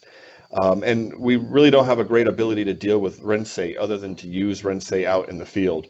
So we found this 3/4 horsepower like sump pump, and we put this PVC-T on top, and we just lower this into a tank and let it run. Next slide, please. We put a funnel on top, and then we'll put 10 or 20 pounds of material in the funnel and let it just fall into the tank, into the mixing water, and let the whole tank mix for 20 minutes or half an hour. This is like a 180-gallon tank or so. And then when we're done, we can just pull the pump out, let it drain, and put it in a bucket. We have no tubes to clear, no material to move into the tank. No other work needs to be done, and then we're ready to go. So we found this to be another strategy for mixing material that may work out for people. Next slide, please. Behind on the left is our truck and the facility. We're here in Northfield, Illinois, and on the right is the actual treatment. You can kind of barely see the mist going up and into the wind in April. We found this to be just a really terrific tool for us. We don't have vast amounts of farmland or agricultural land. All of our floodwater is pretty discreet and treatable, especially with the turbine. So for us, as a kind of a urban or suburban district, this worked really well. So I'd be happy to take any questions if we have time, and thanks for letting me participate today. Awesome. Thank you so much, Mark. And of course, I do remember my adventures in Illinois. Thank you for not showing any photos of me inside the mixing station that I sent you. So thank you for that. I wouldn't do that. I know they're floating around. So All right, so I don't have any questions directed directly at you. So what we'll do is we'll go ahead and start and open up this panel discussion, and I'll kind of go through all the questions that we have unanswered, and we'll let everybody kind of take a shot at it. So the first question we have up here: does the general public understand or care about the differences between larviciding and adulticiding? So we'll just kind of take a little run here through our group. Let's see. We'll just mark it. You're already here. You want to take a shot at this? How do you think the public feels about the differences in your area? Can you repeat the question? I'm sorry. Sure. Does the general public understand or care about the differences between larviciding and adulticiding? Oh, I like that question. I find here for us that they really do understand the difference. They for the most part seem to prefer our Buffalo Turbine. We thought that it would be a problem because it's loud and it looks kind of aggressive. I don't think we've received one complaint. I think people they've called to ask what it is and what we're using and what we're doing, but I think it's a lot easier. It's been a lot easier for us to use than when we have to do ULV adulticiding, which usually generates phone calls and stuff. So in general, I do find that yes, the public does know the difference. Awesome. Jennifer, you want to weigh in? Yeah, I'd say that we definitely have people who care a lot, who have a lot of questions about what other things you're killing besides mosquitoes when you do any sort of spray application these days. The internet has been a wonderful thing that means a lot of us get a lot more questions and a lot more opportunities for educating people. And they care, and a lot fewer questions or trying to get out of doing the application when it's larvicide compared to adulticide here. Yeah. Awesome. Thank you. Sam, or anything from your area? Is Sam still here? How about, yeah, Sam, you're just on mute. All right. Andrea, you want to add anything about in Florida? How do you think people feel about the differences and understanding of the differences? Yeah, I think it really depends upon what area you're in. So our public is very familiar with most of our operations. So they do know the difference between larvicide and adulticide. We're lucky in that we don't really have public outcry against adulticiding at this time. So we are relatively able to do whatever we need to do to control mosquitoes, at least here in the Florida Keys. Excellent. Dr. Brown, are you still with us? Yes, ma'am, I sure am. So we generally do surveys before and after we start our community outreach programs. And here in Puerto Rico, people generally do not understand the difference before we start, but our education program is effective in helping them understand the difference. And what they're mostly concerned about is not so much the difference biologically as chemically. They much prefer the idea of us spraying something that is not neurotoxic, even if it's permethrin. So they're very much in favor of that. That's a major selling point, not just to the people, but also to the leaders of municipalities, the mayors and so on. Yeah. Ishik, in your experience in both New Jersey and Florida, do you feel like most people understand the differences and are concerned about those? Ishik might be on mute as well. Yeah. Can you repeat the question? My little one was screaming behind me. Sure. Do you feel that the public understands or cares about the differences between larviciding and adulticiding? Oh, definitely. In New Jersey, when we did larviciding, that was a smooth sailing ship event. And for adulticiding, usually we were put on spot and questioned, like, basically saying, you're poisoning us, stop the poison coming through the truck. But larviciding, I never had a bad public response from the larviciding. Great. Thank you so much. Kira had to step away, so I'm not ignoring her. She had to step away, so she's not answering. Let's go on to the The next question, how much concern do you hear about impacts of food source for fish, birds, etc.? We'll go down the list again. Mark, what do you think about this one? I haven't heard much concern. We do have some preserves that are totally off limits, and I've tried to use BTI or Sphericus there, and that kind of has been a concern for the strictest kind of preservationists. They're really uncomfortable with altering a food web or whatever, which I don't really think is possible. But residents and stuff, no, I haven't heard any of that. No, they just want to be able to use their green spaces. This is an urban environment, and they're happy to have a little bit of green space, and it's unusable without what we do, just totally unusable. So, yeah, great point. Jennifer, what do you think? I would say that for us, it's, if you look at the percentage of people that we have in the area and the percentage of questions that come back, it is really tiny, really tiny. It occasionally comes up. For us, a lot of our work has been focused on Aedes aegypti, so we have definitely focused the fact that we're talking about an invasive species that's not native to the area, and pointed out that that was where we were doing this work targeted towards. But none of the things that you brought up as the predators are solely dependent on mosquitoes, and that's often a point that we make in our discussions, that a lot of things are going to eat something else. Yeah, great point. Sammer, are you still with us there? You are muted. There you go. What was the question again? Sorry. So do you feel like, how much concern do you hear about the impact of food sources on fish, birds, etc.? Every once in a while we will get a resident asking us that question.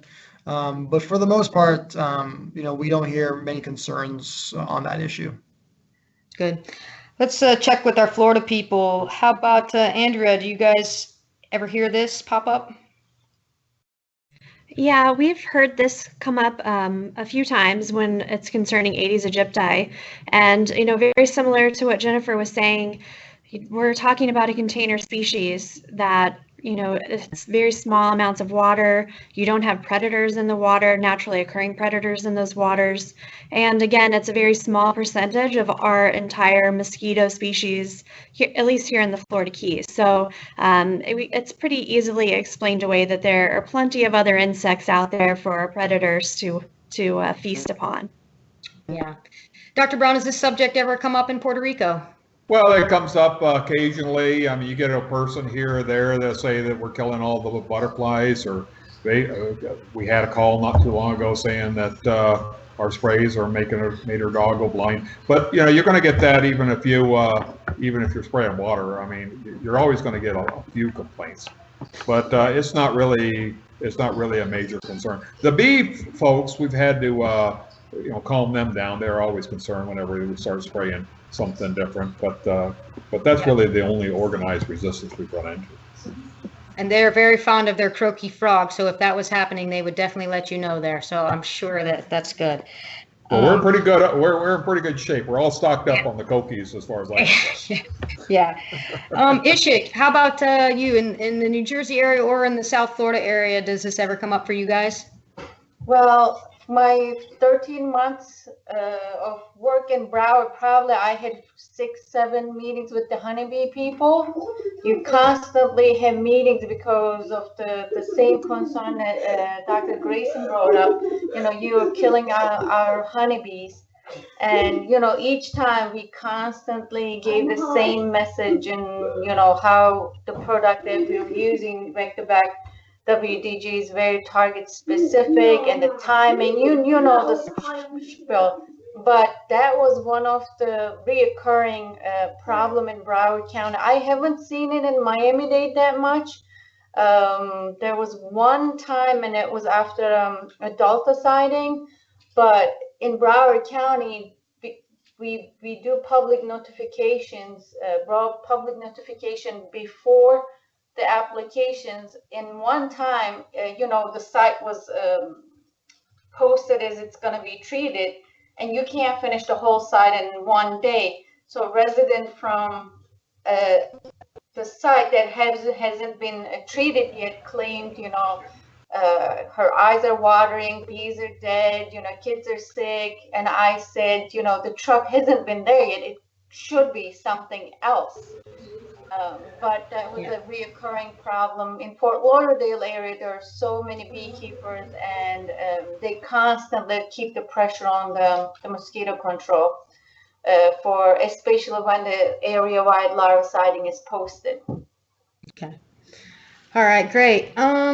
Sammer, we have a couple questions directed to you about some of your en route app. All right, let me go down here. So, sorry, that one was a repeat question. I already asked you. All right.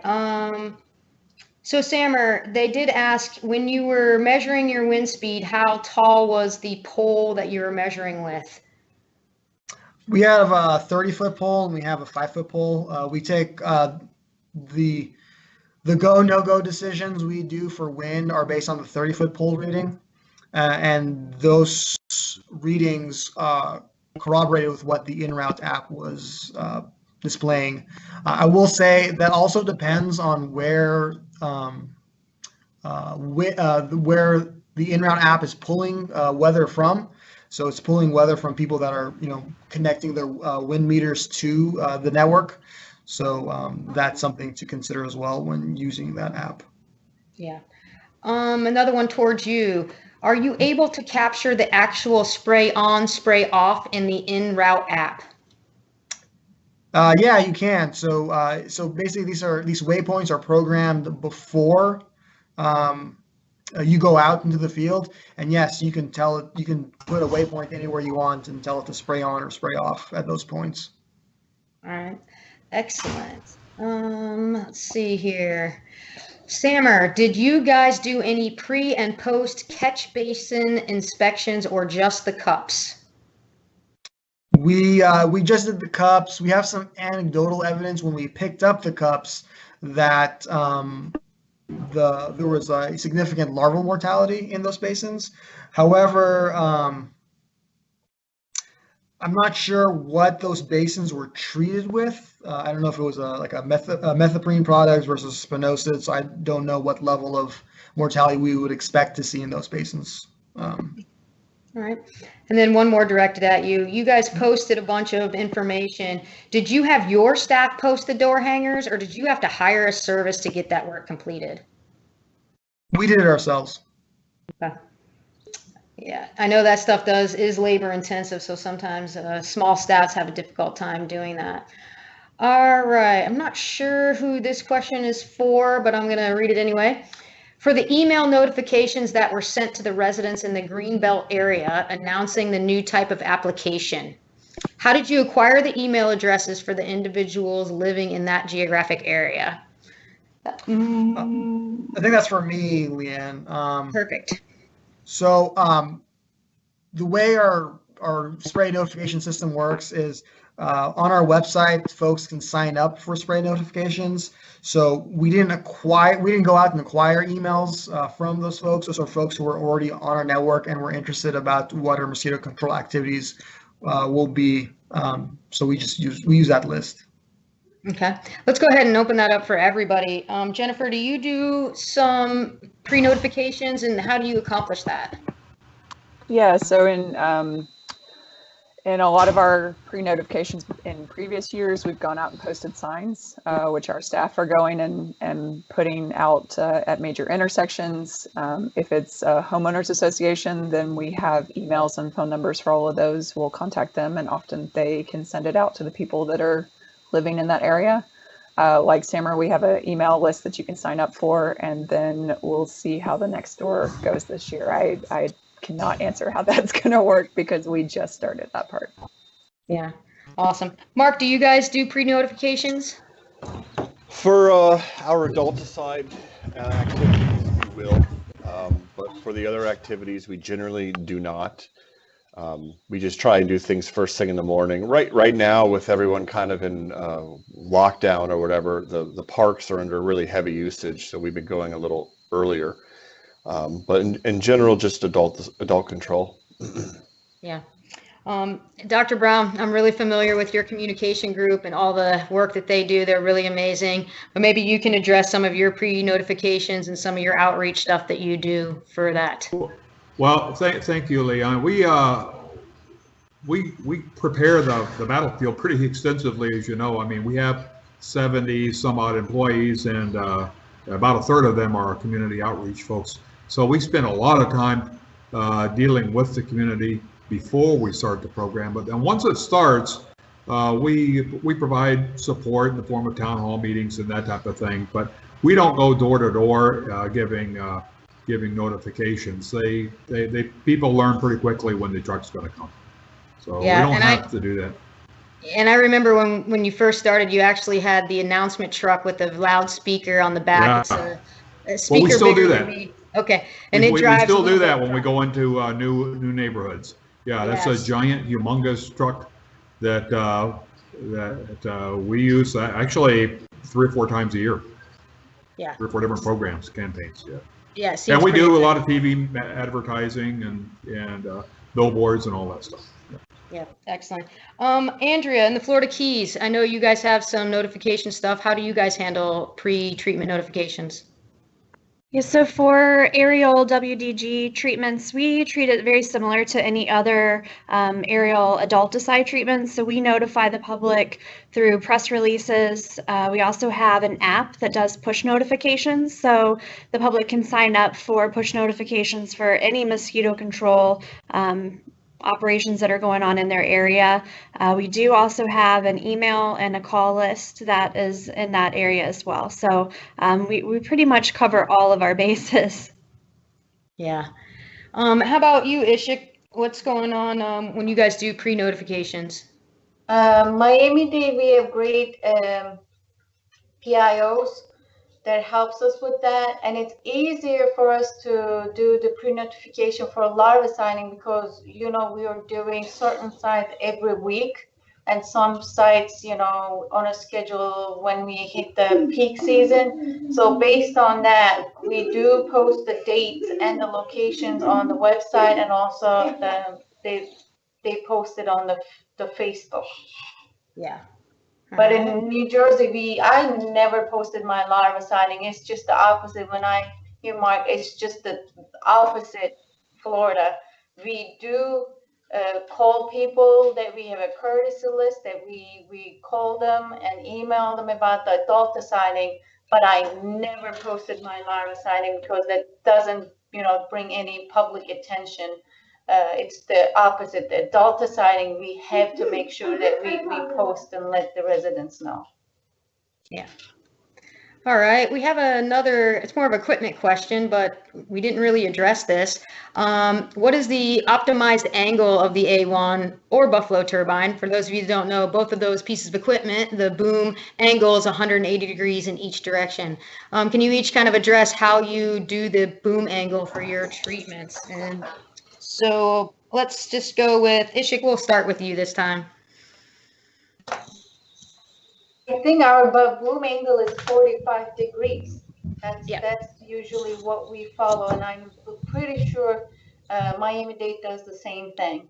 And in Jersey, we used to just move it because the areas are smaller. We used to move the angle and reposition it during the applications, but in Miami, we do just keep it at 45. So you mean straight up? Yeah. Mm-hmm. Yeah, straight. Okay, 90 degrees. Excellent. All right, let's see who. Andrea, on your truck mounted equipment, do you know what angle? Yeah, it's straight up.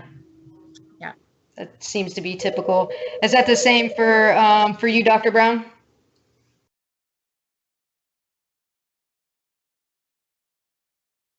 Oh, we may have lost him. All right, and how about you, Mark? You guys set yours at an angle? Ours has the hopper for dry material, which we don't really use, and it seems to interfere. We have kind of an older turbine. So we do angle it off to the side like 20 degrees, so nearly vertical, but enough so that there's no interference with the hopper. Great point. I sometimes forget that hopper is on there. Jennifer, how about you guys?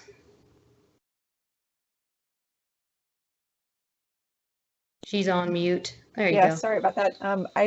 I would have to double check to be certain. I think we were angled off to the side a little bit.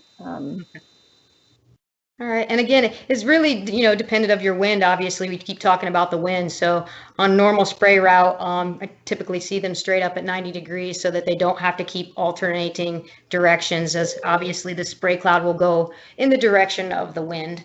So, all right, Sammer, what about your pieces of equipment? Do you always go 45 or straight up and down? Typically straight up and down. However, I think it really depends on what you're spraying, what the geography of the area is, because if you do angle it, as we all know, that drift will go a little further.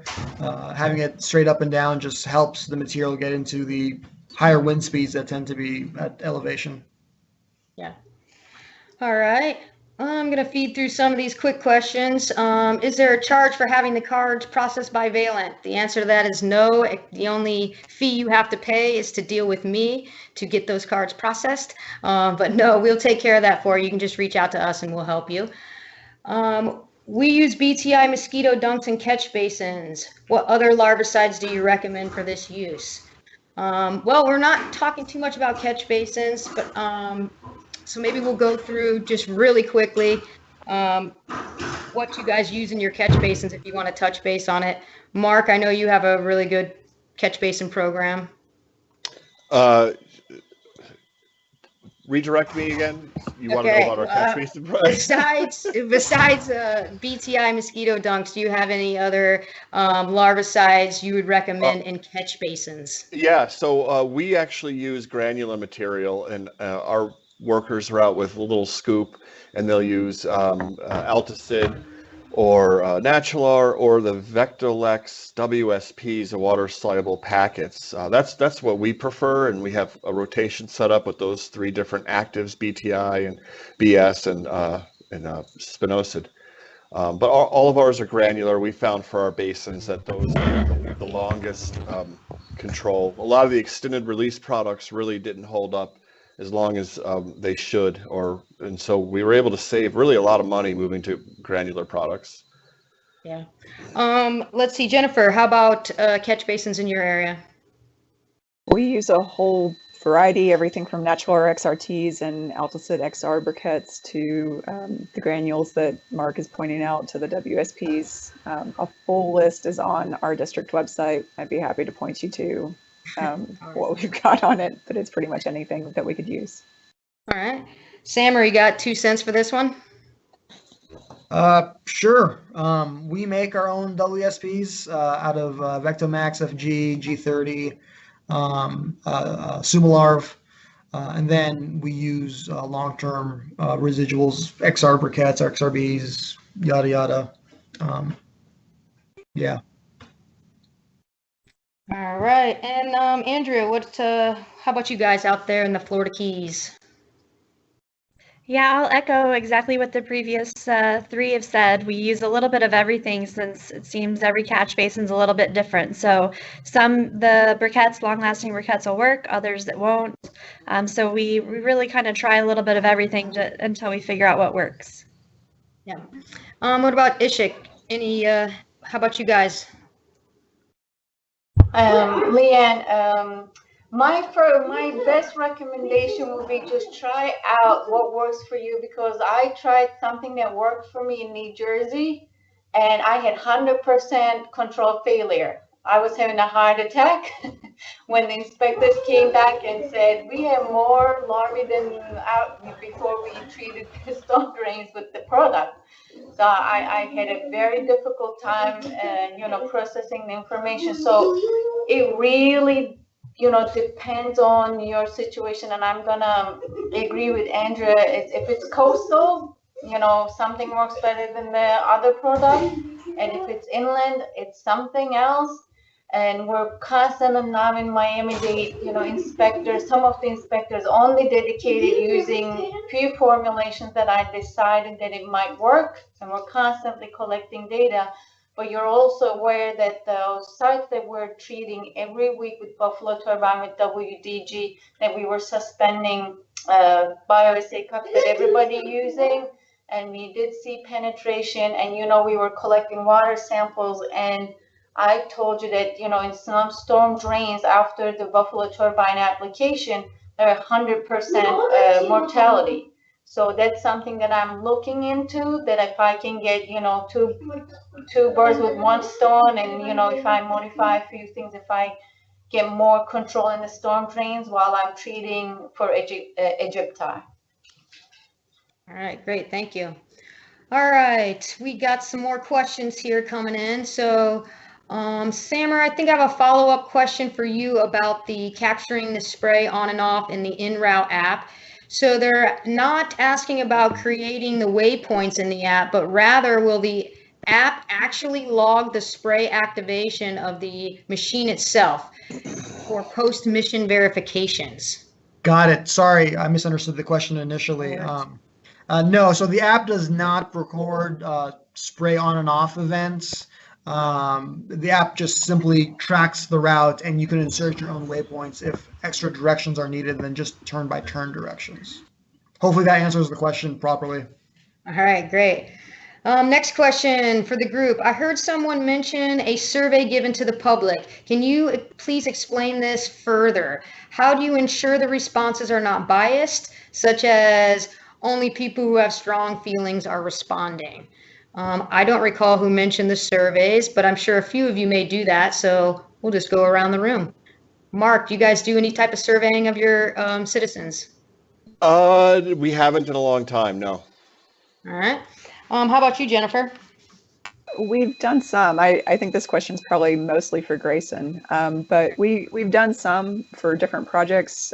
We have mostly, a lot of times, to try and verify things, we select random houses and try to make sure that we're getting a better representation than just people who really love us, or, you know, the very small number that are not happy with us. Right. Dr. Brown, you want to chime in here? Sure, yeah, we do a lot of that, and that question may refer to our CAP surveys that are part of the vector management program, which includes citizen instruction. And we train our people to do specific surveys. We have social survey folks that draw up the surveys, and we go down through randomly selected houses and knock on people's doors and talk to them. So we try to avoid having a biased survey to the extent that we can. But we do, it is a selected, it is in some sense a biased group, because we can only talk to the people that are at home. So to that extent, it's a little different from just a completely random sample. Yeah.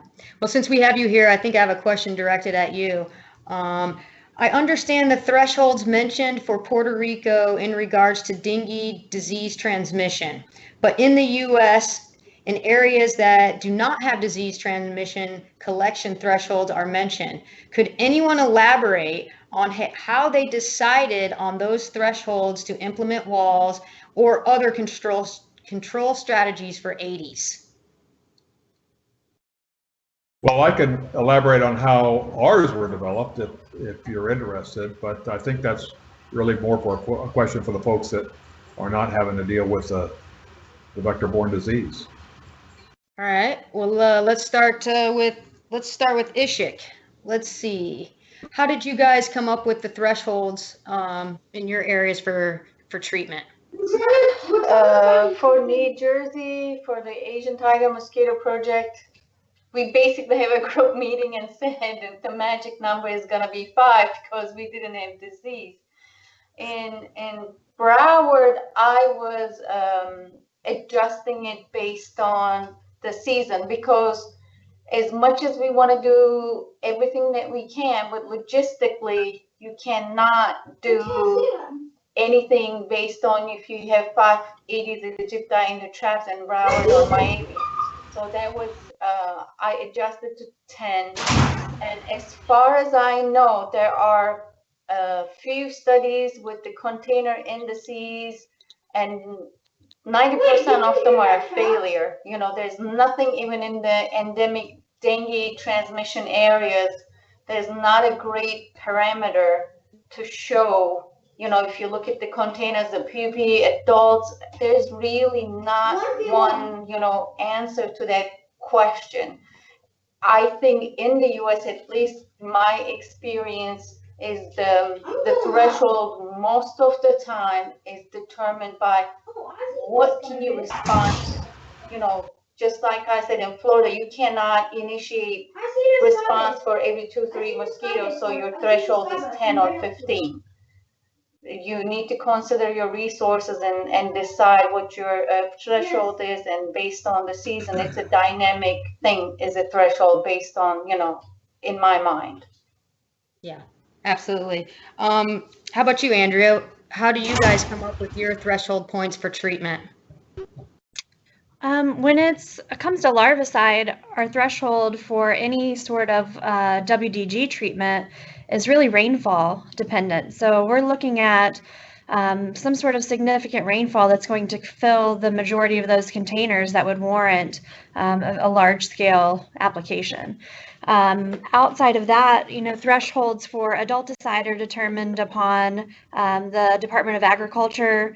We have to have a demonstrated 5-fold increase for aerial adulticiding. So we basically look at base population by key and have different thresholds, in some instances, thresholds by neighborhood to be able to complete what we need to do. But as far as larviciding goes, it's really presence of larvae, and all you need is a little bit of rainfall for that. Yeah, excellent. Samer, how about for you guys? How do you set your threshold levels? So for our Aedes emergency response, we didn't really have a threshold level per se, just because it was our first detection and we were trying to squash the infestation as much as we could.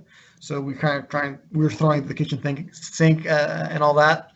However, you know, to echo, I think what Isaac was saying, you know, your threshold, unfortunately, is going to be based on your budget, what you can afford to do and what you can't afford to do. So that, I think that's the primary consideration on what your thresholds can be.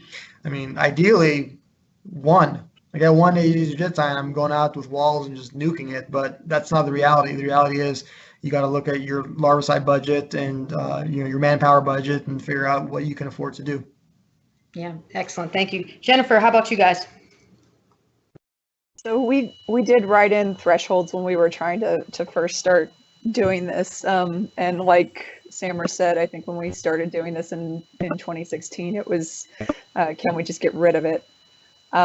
We've written thresholds as being 10 adults in the traps. And that was, we tried to derive that from the work that was done in response to Zika by the Miami folks.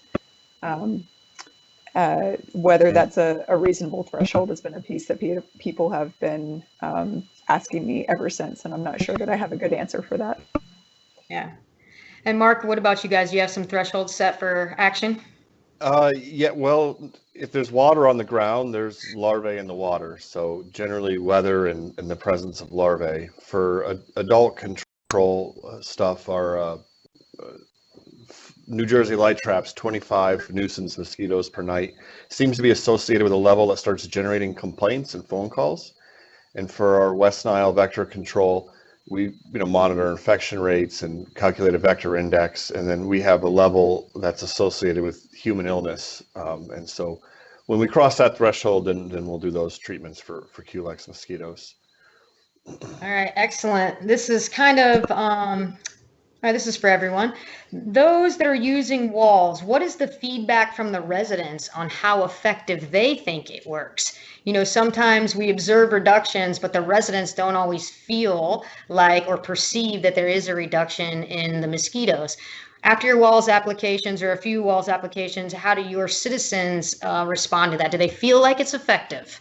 We'll start with you, Mark. Yeah, just the other day, our staff was out with the Buffalo Turbine, and they were stopped by residents who were spending a lot more time at home now, and commenting on how great it was last year, and you know how thankful they were. So I sense that they think it's very effective. We've had no complaints and really nothing but compliments. I thought it would be different. I thought people would see the equipment and be intimidated, but that hasn't been the case. So I think people see it. That's good. Jennifer, what about you guys? Yeah, our residents have have said that they think it's effective. We've had residents that have had both aerial applications and truck mounted applications, with some of them really preferring the truck mounted for the noise level. But definitely have had residents to the point where they're asking when we're going to do it, which is encouraging. Yeah, that's great. Sammer, what about your residents? So our 80s infestation was so new at the time that we weren't getting the bite pressure that was causing folks like in other areas to call in for service requests and service. So I can't really answer that question at this moment in time. And hopefully it doesn't get to the point where I can give you an answer. I hope not either. So excellent. Dr. Brown, how about with your group? With, can you repeat the question quickly? Sure. How do your citizens feel about the applications? Yeah. Well, they say that it's very, very effective. But then they also say that the permethrin sprays are very, very effective. And I'm sure that we could probably drive down the road with water and they'd be very, very effective. After looking at this for many years, I know that there's a strong placebo effect. So we don't really trust their judgment. But we know that it's effective, and that's what's important. Yes, definitely. Andrea, how about you guys? What are the tune of the citizens in the Florida Keys about your WALS applications? I think folks in Key West do feel that it's effective. They get excited about it, and it seems that service requests go down after applications occur. But again, I don't know if it's just they saw the helicopter flying and really are seeing an effect ultimately, or if they just think, hey, we probably just flew over their house and killed all the mosquitoes. It's difficult to gauge, but I will say, as you're looking at public perception, keep that in mind that as you're doing these applications and you're targeting Aedes aegypti, outside of Key West, our main mosquito are salt marsh mosquitoes. And you're not going to see a reduction in those numbers if you're targeting container mosquitoes. So, it might be something to educate your public about if you are in an area with high other types of mosquitoes, because they won't really see an effect and maybe not think that it's working. Right. And how about the citizens of either New Jersey or South Florida? Do they feel that the WALS treatments are effective? So I'm gonna agree, Andrew. It's you can do the applications for aegypti, and you might have a bird of Tenorhynchus, and people start calling and screaming again. But my thing with that, Leanne, I look at my trap data. If the resident is saying that it's not working, thankfully we have over 200 traps throughout the county in Miami, and we're gonna have more. So it is easy for me to just look at the data, not just for 1 week, not a snapshot, throughout, a month before and a month after, based on my treatment, and I will be able to tell if the treatment is effective or not, and then respond to those residents that are upset, or if they're happy with it, we attribute to our treatments. We just treat it as they come in, or happy or not happy. Right. All right. Excellent. I'm going to kind of combine two questions here because we have a question about the mixing pumps. Do you see any wear and tear on the pumps? How do the pumps do with the product? Any seals or any wear and tear on the pump itself? Do you guys see any of that in your mixing unit? And then I'm going to add a second question because we had one about does it clump in your mixing or in your spray unit at all? We'll just kind of go around the group here, and let's start with Sammer. When you guys do your mixing, do you see anything happening with the pumps? So we've been using a Venturi system, and we haven't had any issues. Granted, it's only been used for 2 years now, so not too much use out of it yet. And the second part with the clumping, when the Venturi is used properly, we've had no clumping issues whatsoever. Yeah, and that's usually the scenario when it comes to mixing. That means something happening in the mixing process where you didn't get everything mixed up very well if it happens to clump. Jennifer, what about with your group in mixing? So with VectoLex WDG, it definitely, we often are using the Venturi for our work, and it can clump if you are adding it in from the top, but if you follow all of Leanne's directions, it will not. And so that's the first piece with that. We have had, with the Alticid liquid, we did have some clumping for our Dynafog that we had borrowed. We had a little bit that clogged onto our filter. We replaced the filter and we didn't have as many problems. But I do have other people here at the district who know a lot more about that, and I'd be happy to put you in touch with them. Yeah, excellent point. And a great point too about cleaning the filter. That's usually where your trouble comes in. If after your applications, you're not doing your cleaning process right, that obviously you could get something caught in the filters. Almost all of this equipment does have filters of some sort. So thanks for bringing that up, because it is an important part of the application is cleaning that equipment properly. So let's go on. Mark, how about your drop-in system, that little pump? Any wear and tear on that thing?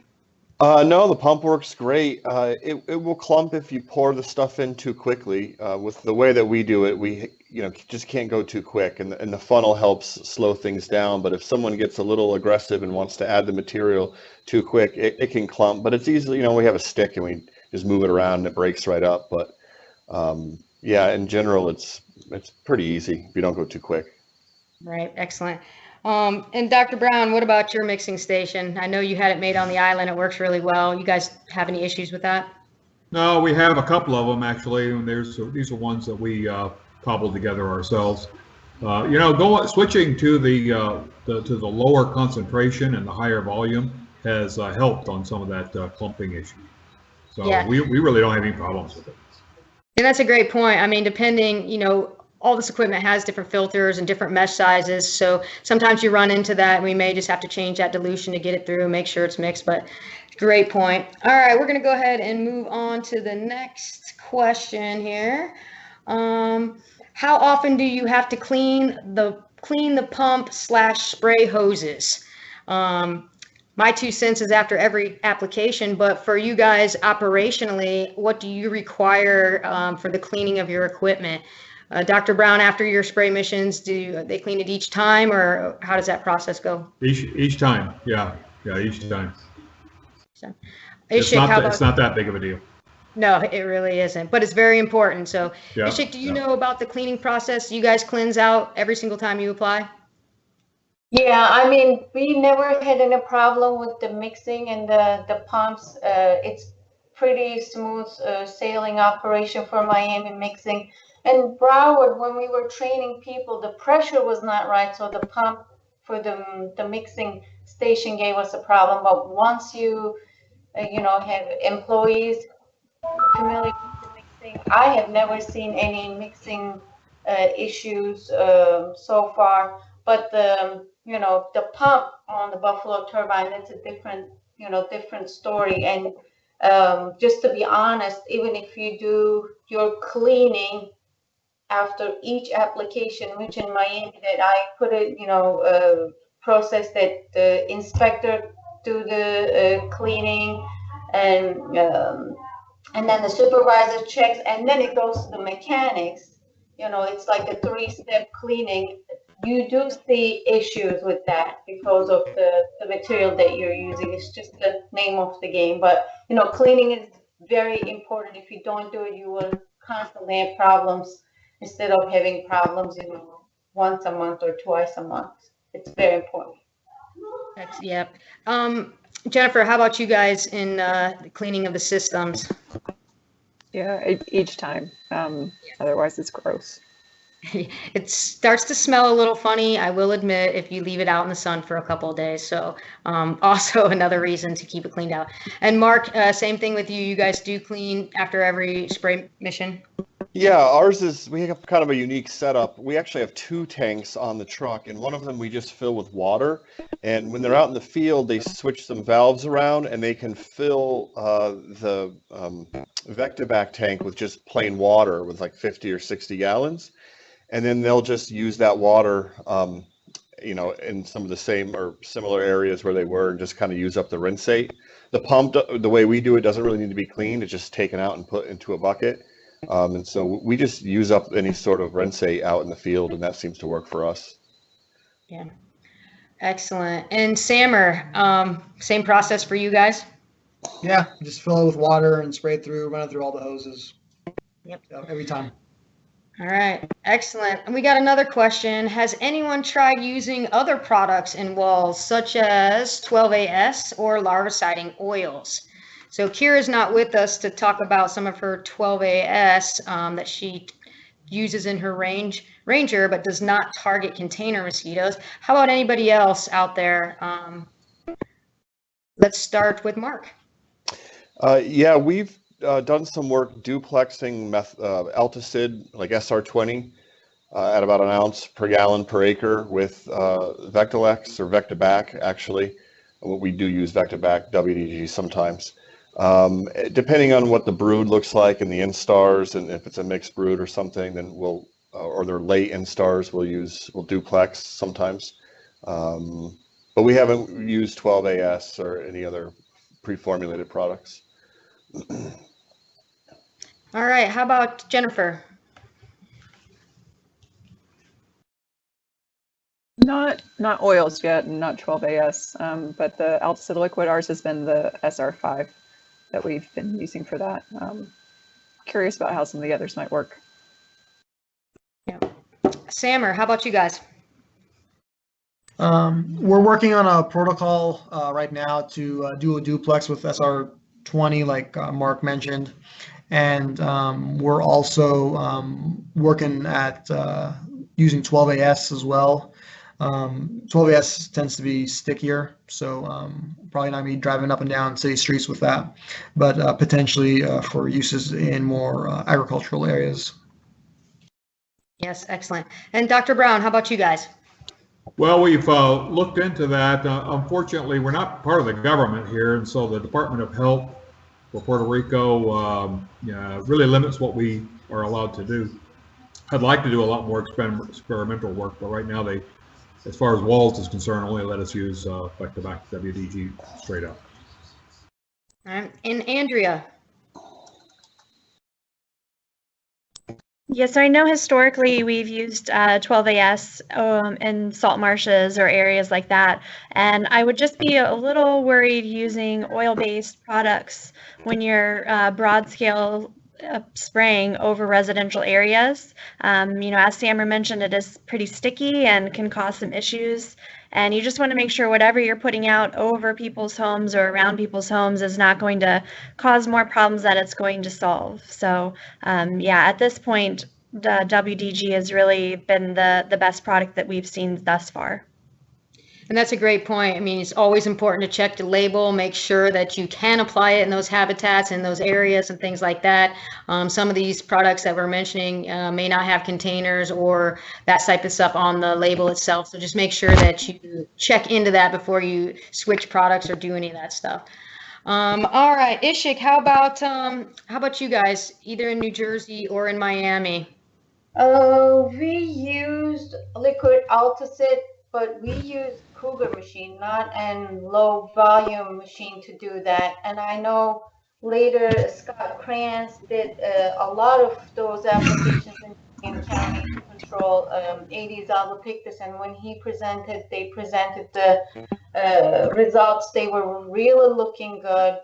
And I'll, again, agree with the rest of the speakers that, a couple times when if it's in the middle of nowhere, I did use the 12AS, but not for urban applications because of the reason that I mentioned. WDG, most of my experiences with using WDG for urban settings. Yep. All right, I think we'll move on to the next question here. Those of you that are using the Guardian 190 G4 larviciding attachment, how often do you switch from larviciding to adulticiding using that unit? So let's see. Sammer, you talked about the Guardian 190 attachment. Do you know, does that unit get used for both types of applications, and how often? I should have clarified, that was a unit on loan from Adapco, so we just use it for that trial. Okay, so you don't normally go back and forth. Anybody else go back and forth using their equipment for that? So I also talked about it, and Sammer and I are talking about the same piece of equipment, actually the exact same piece of equipment that we borrow back and forth between each other for the trials. Yeah, and typically something that you really need to be careful with and watch, there are certain adulticide products and things like that that will interfere with live BTI and things. So you really do need to pay attention if you're using adulticide equipment and larvicide equipment in the same equipment. I know sometimes in the aerial world, they're actually switch the booms so they don't contaminate the other. So these are things you probably should pay attention to and make sure that you're doing your cleaning process, but definitely look into if that adulticide product is affecting your live BTI, for example, product, if that can happen. So just be aware of that if you are going back and forth, whether it's the Guardian or aerial units or anything like that. All right, is there anybody else, I don't believe gave anything about the Guardian 190? All right, so let's see what other questions we have here from the group. And Banu, I know you're following these questions. If I miss one, feel free to chime in because they're coming in quickly. Let me just scroll down here.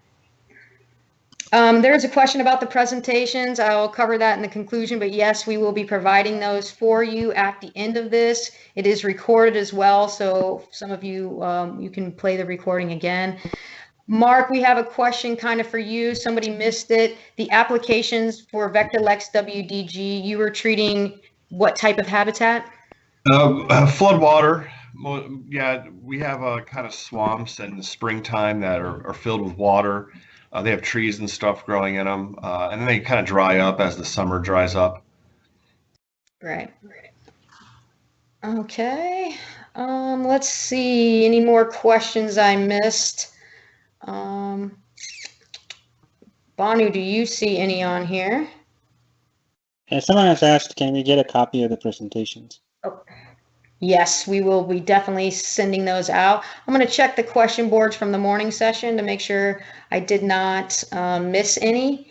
All right, we talked about the problem clogging nozzles. As long as you mix properly and take your time, that should not be an issue. So make sure that you take your time with mixing. And then we did have, for our Florida folks, we had a question this morning. Have Florida mosquito control districts use suspend barrier treatments in this way? So Andrea, barrier treatments in the Florida Keys. Yeah. We've not done any aerial barrier treatments by any means. We do have an A1 mister that is set up specifically for barrier treatments, and some portions for golf courses in the upper Keys due to salt marsh mosquitoes. But no, we've not really done any work specifically for barrier treatments and container species. All right, and Kira's not here for, I hear somebody else chiming in. No, go ahead. Yeah, I was going to ask another question, but let's finish this topic before I move. I think we're done with this topic, so go ahead and move on. Okay, there was a question here, will WALS affect the native insect populations? The BTI that we're talking about actually is very specific to mosquitoes and black flies. And other than that, you don't have any risk with the other insects. It doesn't kill any other insects other than mosquitoes and black flies. And there's a little bit of chironomids species that are also affected, but you have to have them in really high doses for killing chironomids. But that's about the level that BTI operates. No other insects are actually harmed by BTI. Great, thank you for clarifying that. All right, so I think we are just about through most of our questions. Banu, do you see any other ones we have not addressed? I saw one. What kind of shelf life do you get with WDG? We've had some stored at room temperature since 2016. Is it still good? You want to take it? No, you can go ahead with that one. Okay, so typically it's if it is not already mixed up, if it is actually mixed up, the WDG mixed up is not good at beyond 48 hours, but it's good up to 2 years, especially the temperatures are controlled. But we've seen efficacy much beyond that. But it's a case by case thing. So. If you have a temperature controlled setup, and if it is actually within the past 2-3 years, I don't think it's a major issue. All right, great question. I have another one that just popped up. All right, has anyone considered using a mix of VectoLex WDG with the VectoBac WDG? So let's see, we'll just kind of go around the room. Mark, what do you think? Have you guys considered this option? We haven't. I don't think we've really found the need to do that, but I could understand in some places you may have that need. Maybe with Aedes aegypti, and the Sphericus probably wouldn't be effective for them, but you may have other Culex container mosquitoes or something. Maybe a duplex would make sense, but not for us really. All right, great, thanks. How about you, Jennifer? Yeah, I think it would depend on what you were trying to target and what you thought adding the two products together would give you, whether that's a longer time in between applications or if there's something else. It's not something that we've discussed for Aedes aegypti, but something we might consider for Culex. All right, and Samer. We haven't considered mixing the two. Historically, we haven't had the best efficacy with VectoLex WDG on our local populations of Culex pipiens. Leanne, well, Samer is on the line. There was a question that popped up for him. So, do you have any legality issues making your own WSPs? No, we don't. We cleared that with our local county ag commissioners. For those of you outside of California, the county ag commissioners are the ones who basically enforce pesticide usage within their jurisdictions. All right, awesome. I feel like Did I you left. already did you already cover the pumps? How do pumps do with the product? Yep, yes, we did. Okay. All right, so Samer, this one's actually for you, kind of, because you mentioned a lot of your modifications. Can you go into more detail on the modifications made to the A1 Mister as briefly discussed in the presentation? So I think they're talking about how you've moved your flow meter and done some of those other things to control inside the cab. Could you just talk a little bit about the modifications for the switches and what you've done inside the cab of the truck? I mean, I can talk about them in general. I'm not mechanically inclined myself, but I could put you in touch with someone who can answer those questions more specifically. But yeah, we have very talented mechanics on staff that were able to basically take it apart and rebuild it in a manner that is more efficient for our technicians to use in the field. All right, that's good. And I know that's not an answer to your question. I apologize. No, and everybody kind of tinkers a little bit with their equipment. I've seen a lot of small modifications just to make things easier, being able to reach the filter, like you said, to be able to see the flow meter and read things on the fly and stuff like that. So if you do have particular questions, reach out to me and then I'll try to direct you to Samer, who can maybe lead you to Steve or somebody that can help with some of those questions. So here's a question that probably ties in a couple of speakers here as they talked about the reduced rate. The question is, would it be wise to adjust for WALS treatment rate based on wind speed to optimize each application? So Samer, you talked about your truck applications where you actually load the rate, and I think Jennifer also. So Samer, if you want to go first, give your take. Sure, yeah. I know I went through that information briefly at the end of my talk because I was running out of time. So basically, on higher wind speeds, so about 5 miles per hour and up, we found no difference between going at a 1/4 pound per acre or a 1/2 pound per acre. However, at speeds under about 5 miles per hour, that's when we saw the difference between the two application rates, with the 5 pounds per acre outcompeting the 1/4 pound per acre application rate. That said, we also did see reduced efficacy at the 5 pound per acre, or sorry, 0.5 pound acre rate. So wind speed is definitely a factor. We got a better kill at lower wind speeds with the 0.5 pounds per acre. And at higher speeds, we had the same mortality observed in those sample cups that we put out in the neighborhoods. All right. Anybody else chime in on that question?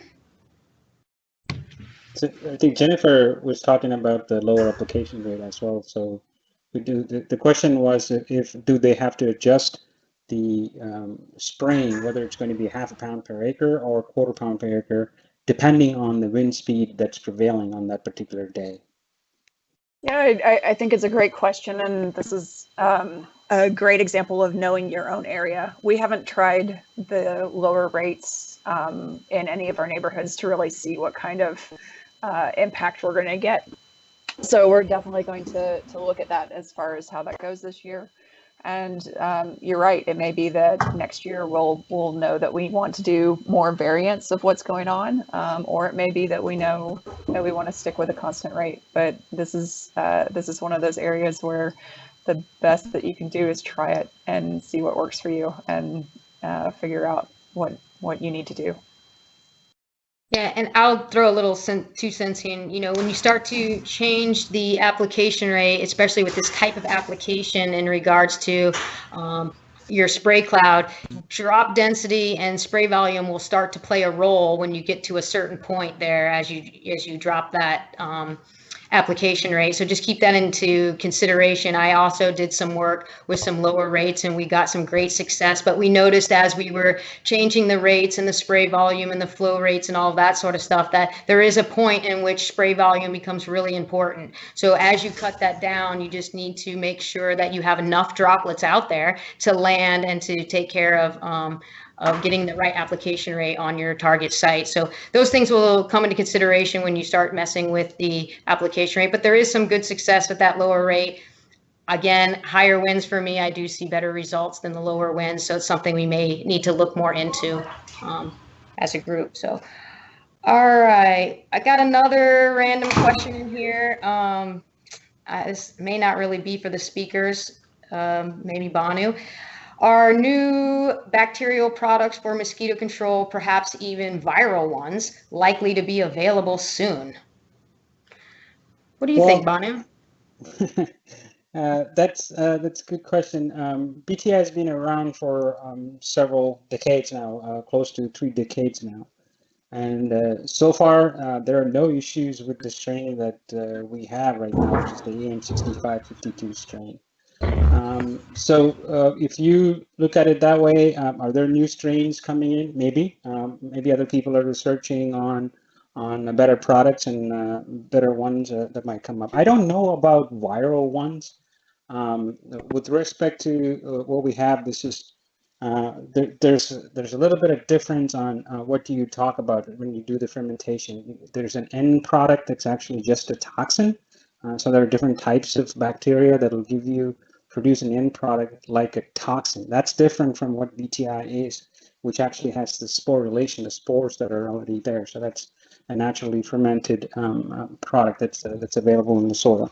So with respect to that, is anybody doing anything on the viral? I haven't seen any publication that makes it really possible to actually harness something from the virus. Viruses are really tricky when it comes to these kind of things. So can we make them to can we ferment the virus the same way that we do a bacteria is a difficult point. I think it's a good question for a microbiologist, but from my limited knowledge on the microbiology, it's going to be a difficult thing. But that's not to say that it'll never happen. So somebody will come up with something that's novel. But right now, there's nothing that I have seen on the publications regarding a new virus, a new strain of bacteria for BTI. Maybe, we don't know. New strain of a bacteria that can produce toxins that are not like BTI. Maybe. Again, it's only time will tell. All right, great, thanks. And Samra, we got one more small question here for you. Did you use an app for the wind speed and direction? They say they know the en route app for the GPS direction, but did you use an application for the wind speed and direction?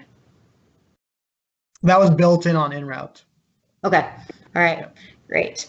That answers that question. So I have flipped through all the questions. I think we've covered most of them that have come through. Banu, go ahead and take a quick look through these. So at this point, we're in our last couple minutes, so I'm going to go ahead and bring up my closing slides. I don't see any other question. There's one, maybe you already read this one. Will you expand on why you do not recommend applying the recommended pound per acre in higher or lower volumes of water GPA, which we just mentioned right now? Yeah, that was spray volume, yeah. It's everything to do with droplet density. So you need to have so many droplets that are in the cloud and that are landing on these containers. Remember from all these talks that you have multiple containers in any given area. And if you want to cover those containers, they're not like spread out for you. So you need to have that droplet density. So the number of density actually is dependent on especially the volume that you can push out of the sprayers. And that's why the volume becomes very, very important. Even though you may cut down the gallons per acre, the pounds per acre, you need to keep that volume up to produce that many droplets of density, the high density of droplets. So the potential of those droplets landing on containers that have mosquitoes breeding is proportionately higher. So in our research, we've shown all of these in the standard operating procedure. You can see the volumes that we are pushing out, and these actually have been shown to directly over years of research as enough density to find these containers. And if you could stick with those volumes, then it becomes really excellent, even though you may play with the pounds per acre. All right, great. Thank you for that. All right, Bono, if you pull up my closing slides, I will wrap this up. I think we've covered all of your questions except for one major one that is coming through multiple times about a code word. So as soon as we get my slides up here, I will share that information with you. I just want to take a minute to say thank you to all of our speakers. I really appreciate your time and your presentation and all the work that you're doing out there for mosquito control and public health. Thank you so much for everything. I'm sure people will reach out to you. We're going to share some of your contact information. So if you have questions, reach out to these guys and they will help you. But thank you guys so much for your participation and everything that you do. We really appreciate it. All right, Bonnie, you got my slides up? Yep. Hold on. I'm just getting it. Yeah. I'll give it a second. Yep, your slides are up now. Okay, I can't see them, so we'll go ahead and go to the next slide. And I believe this is the CEU part that everybody is waiting for. So I think what's up there is the CEU form. So first and foremost, many of you have already noticed that you received an email from me, which is your CEU submission form, and you're waiting for a secret code word to answer the final question of your quiz. And Banu, if you'll go ahead and click until that code word comes up, the code word is 80s. And all you need to do is answer that in question number 15, and that will let me know that you made it this far into our presentation. Again, for those of you that want to receive CEUs, you'll be receiving my email if you haven't already. Please click on the link. You're going to have to fill out your name and your license number and then answer all the quiz questions. Then hit submit. You'll get a little bounce back that lets you know that it was submitted successfully and that I received it. Once I get all of these in, I will go ahead and check them all. We'll do some double checks to make sure you actually attended. And then in the next week or two, you will receive your actual CEU certificate from me. So all those will be coming from me. If you have questions along the way, what's happening, something like that, please feel free to reach out to me and I'll help you through that process. I do want to ask for a little bit of patience, as we have quite a few of you who are attending this, so it may take me a little bit of time to grade all of your test questions, but I will get through them as soon as I can, and then you should receive that information from me. Again, if you have any questions, let me know.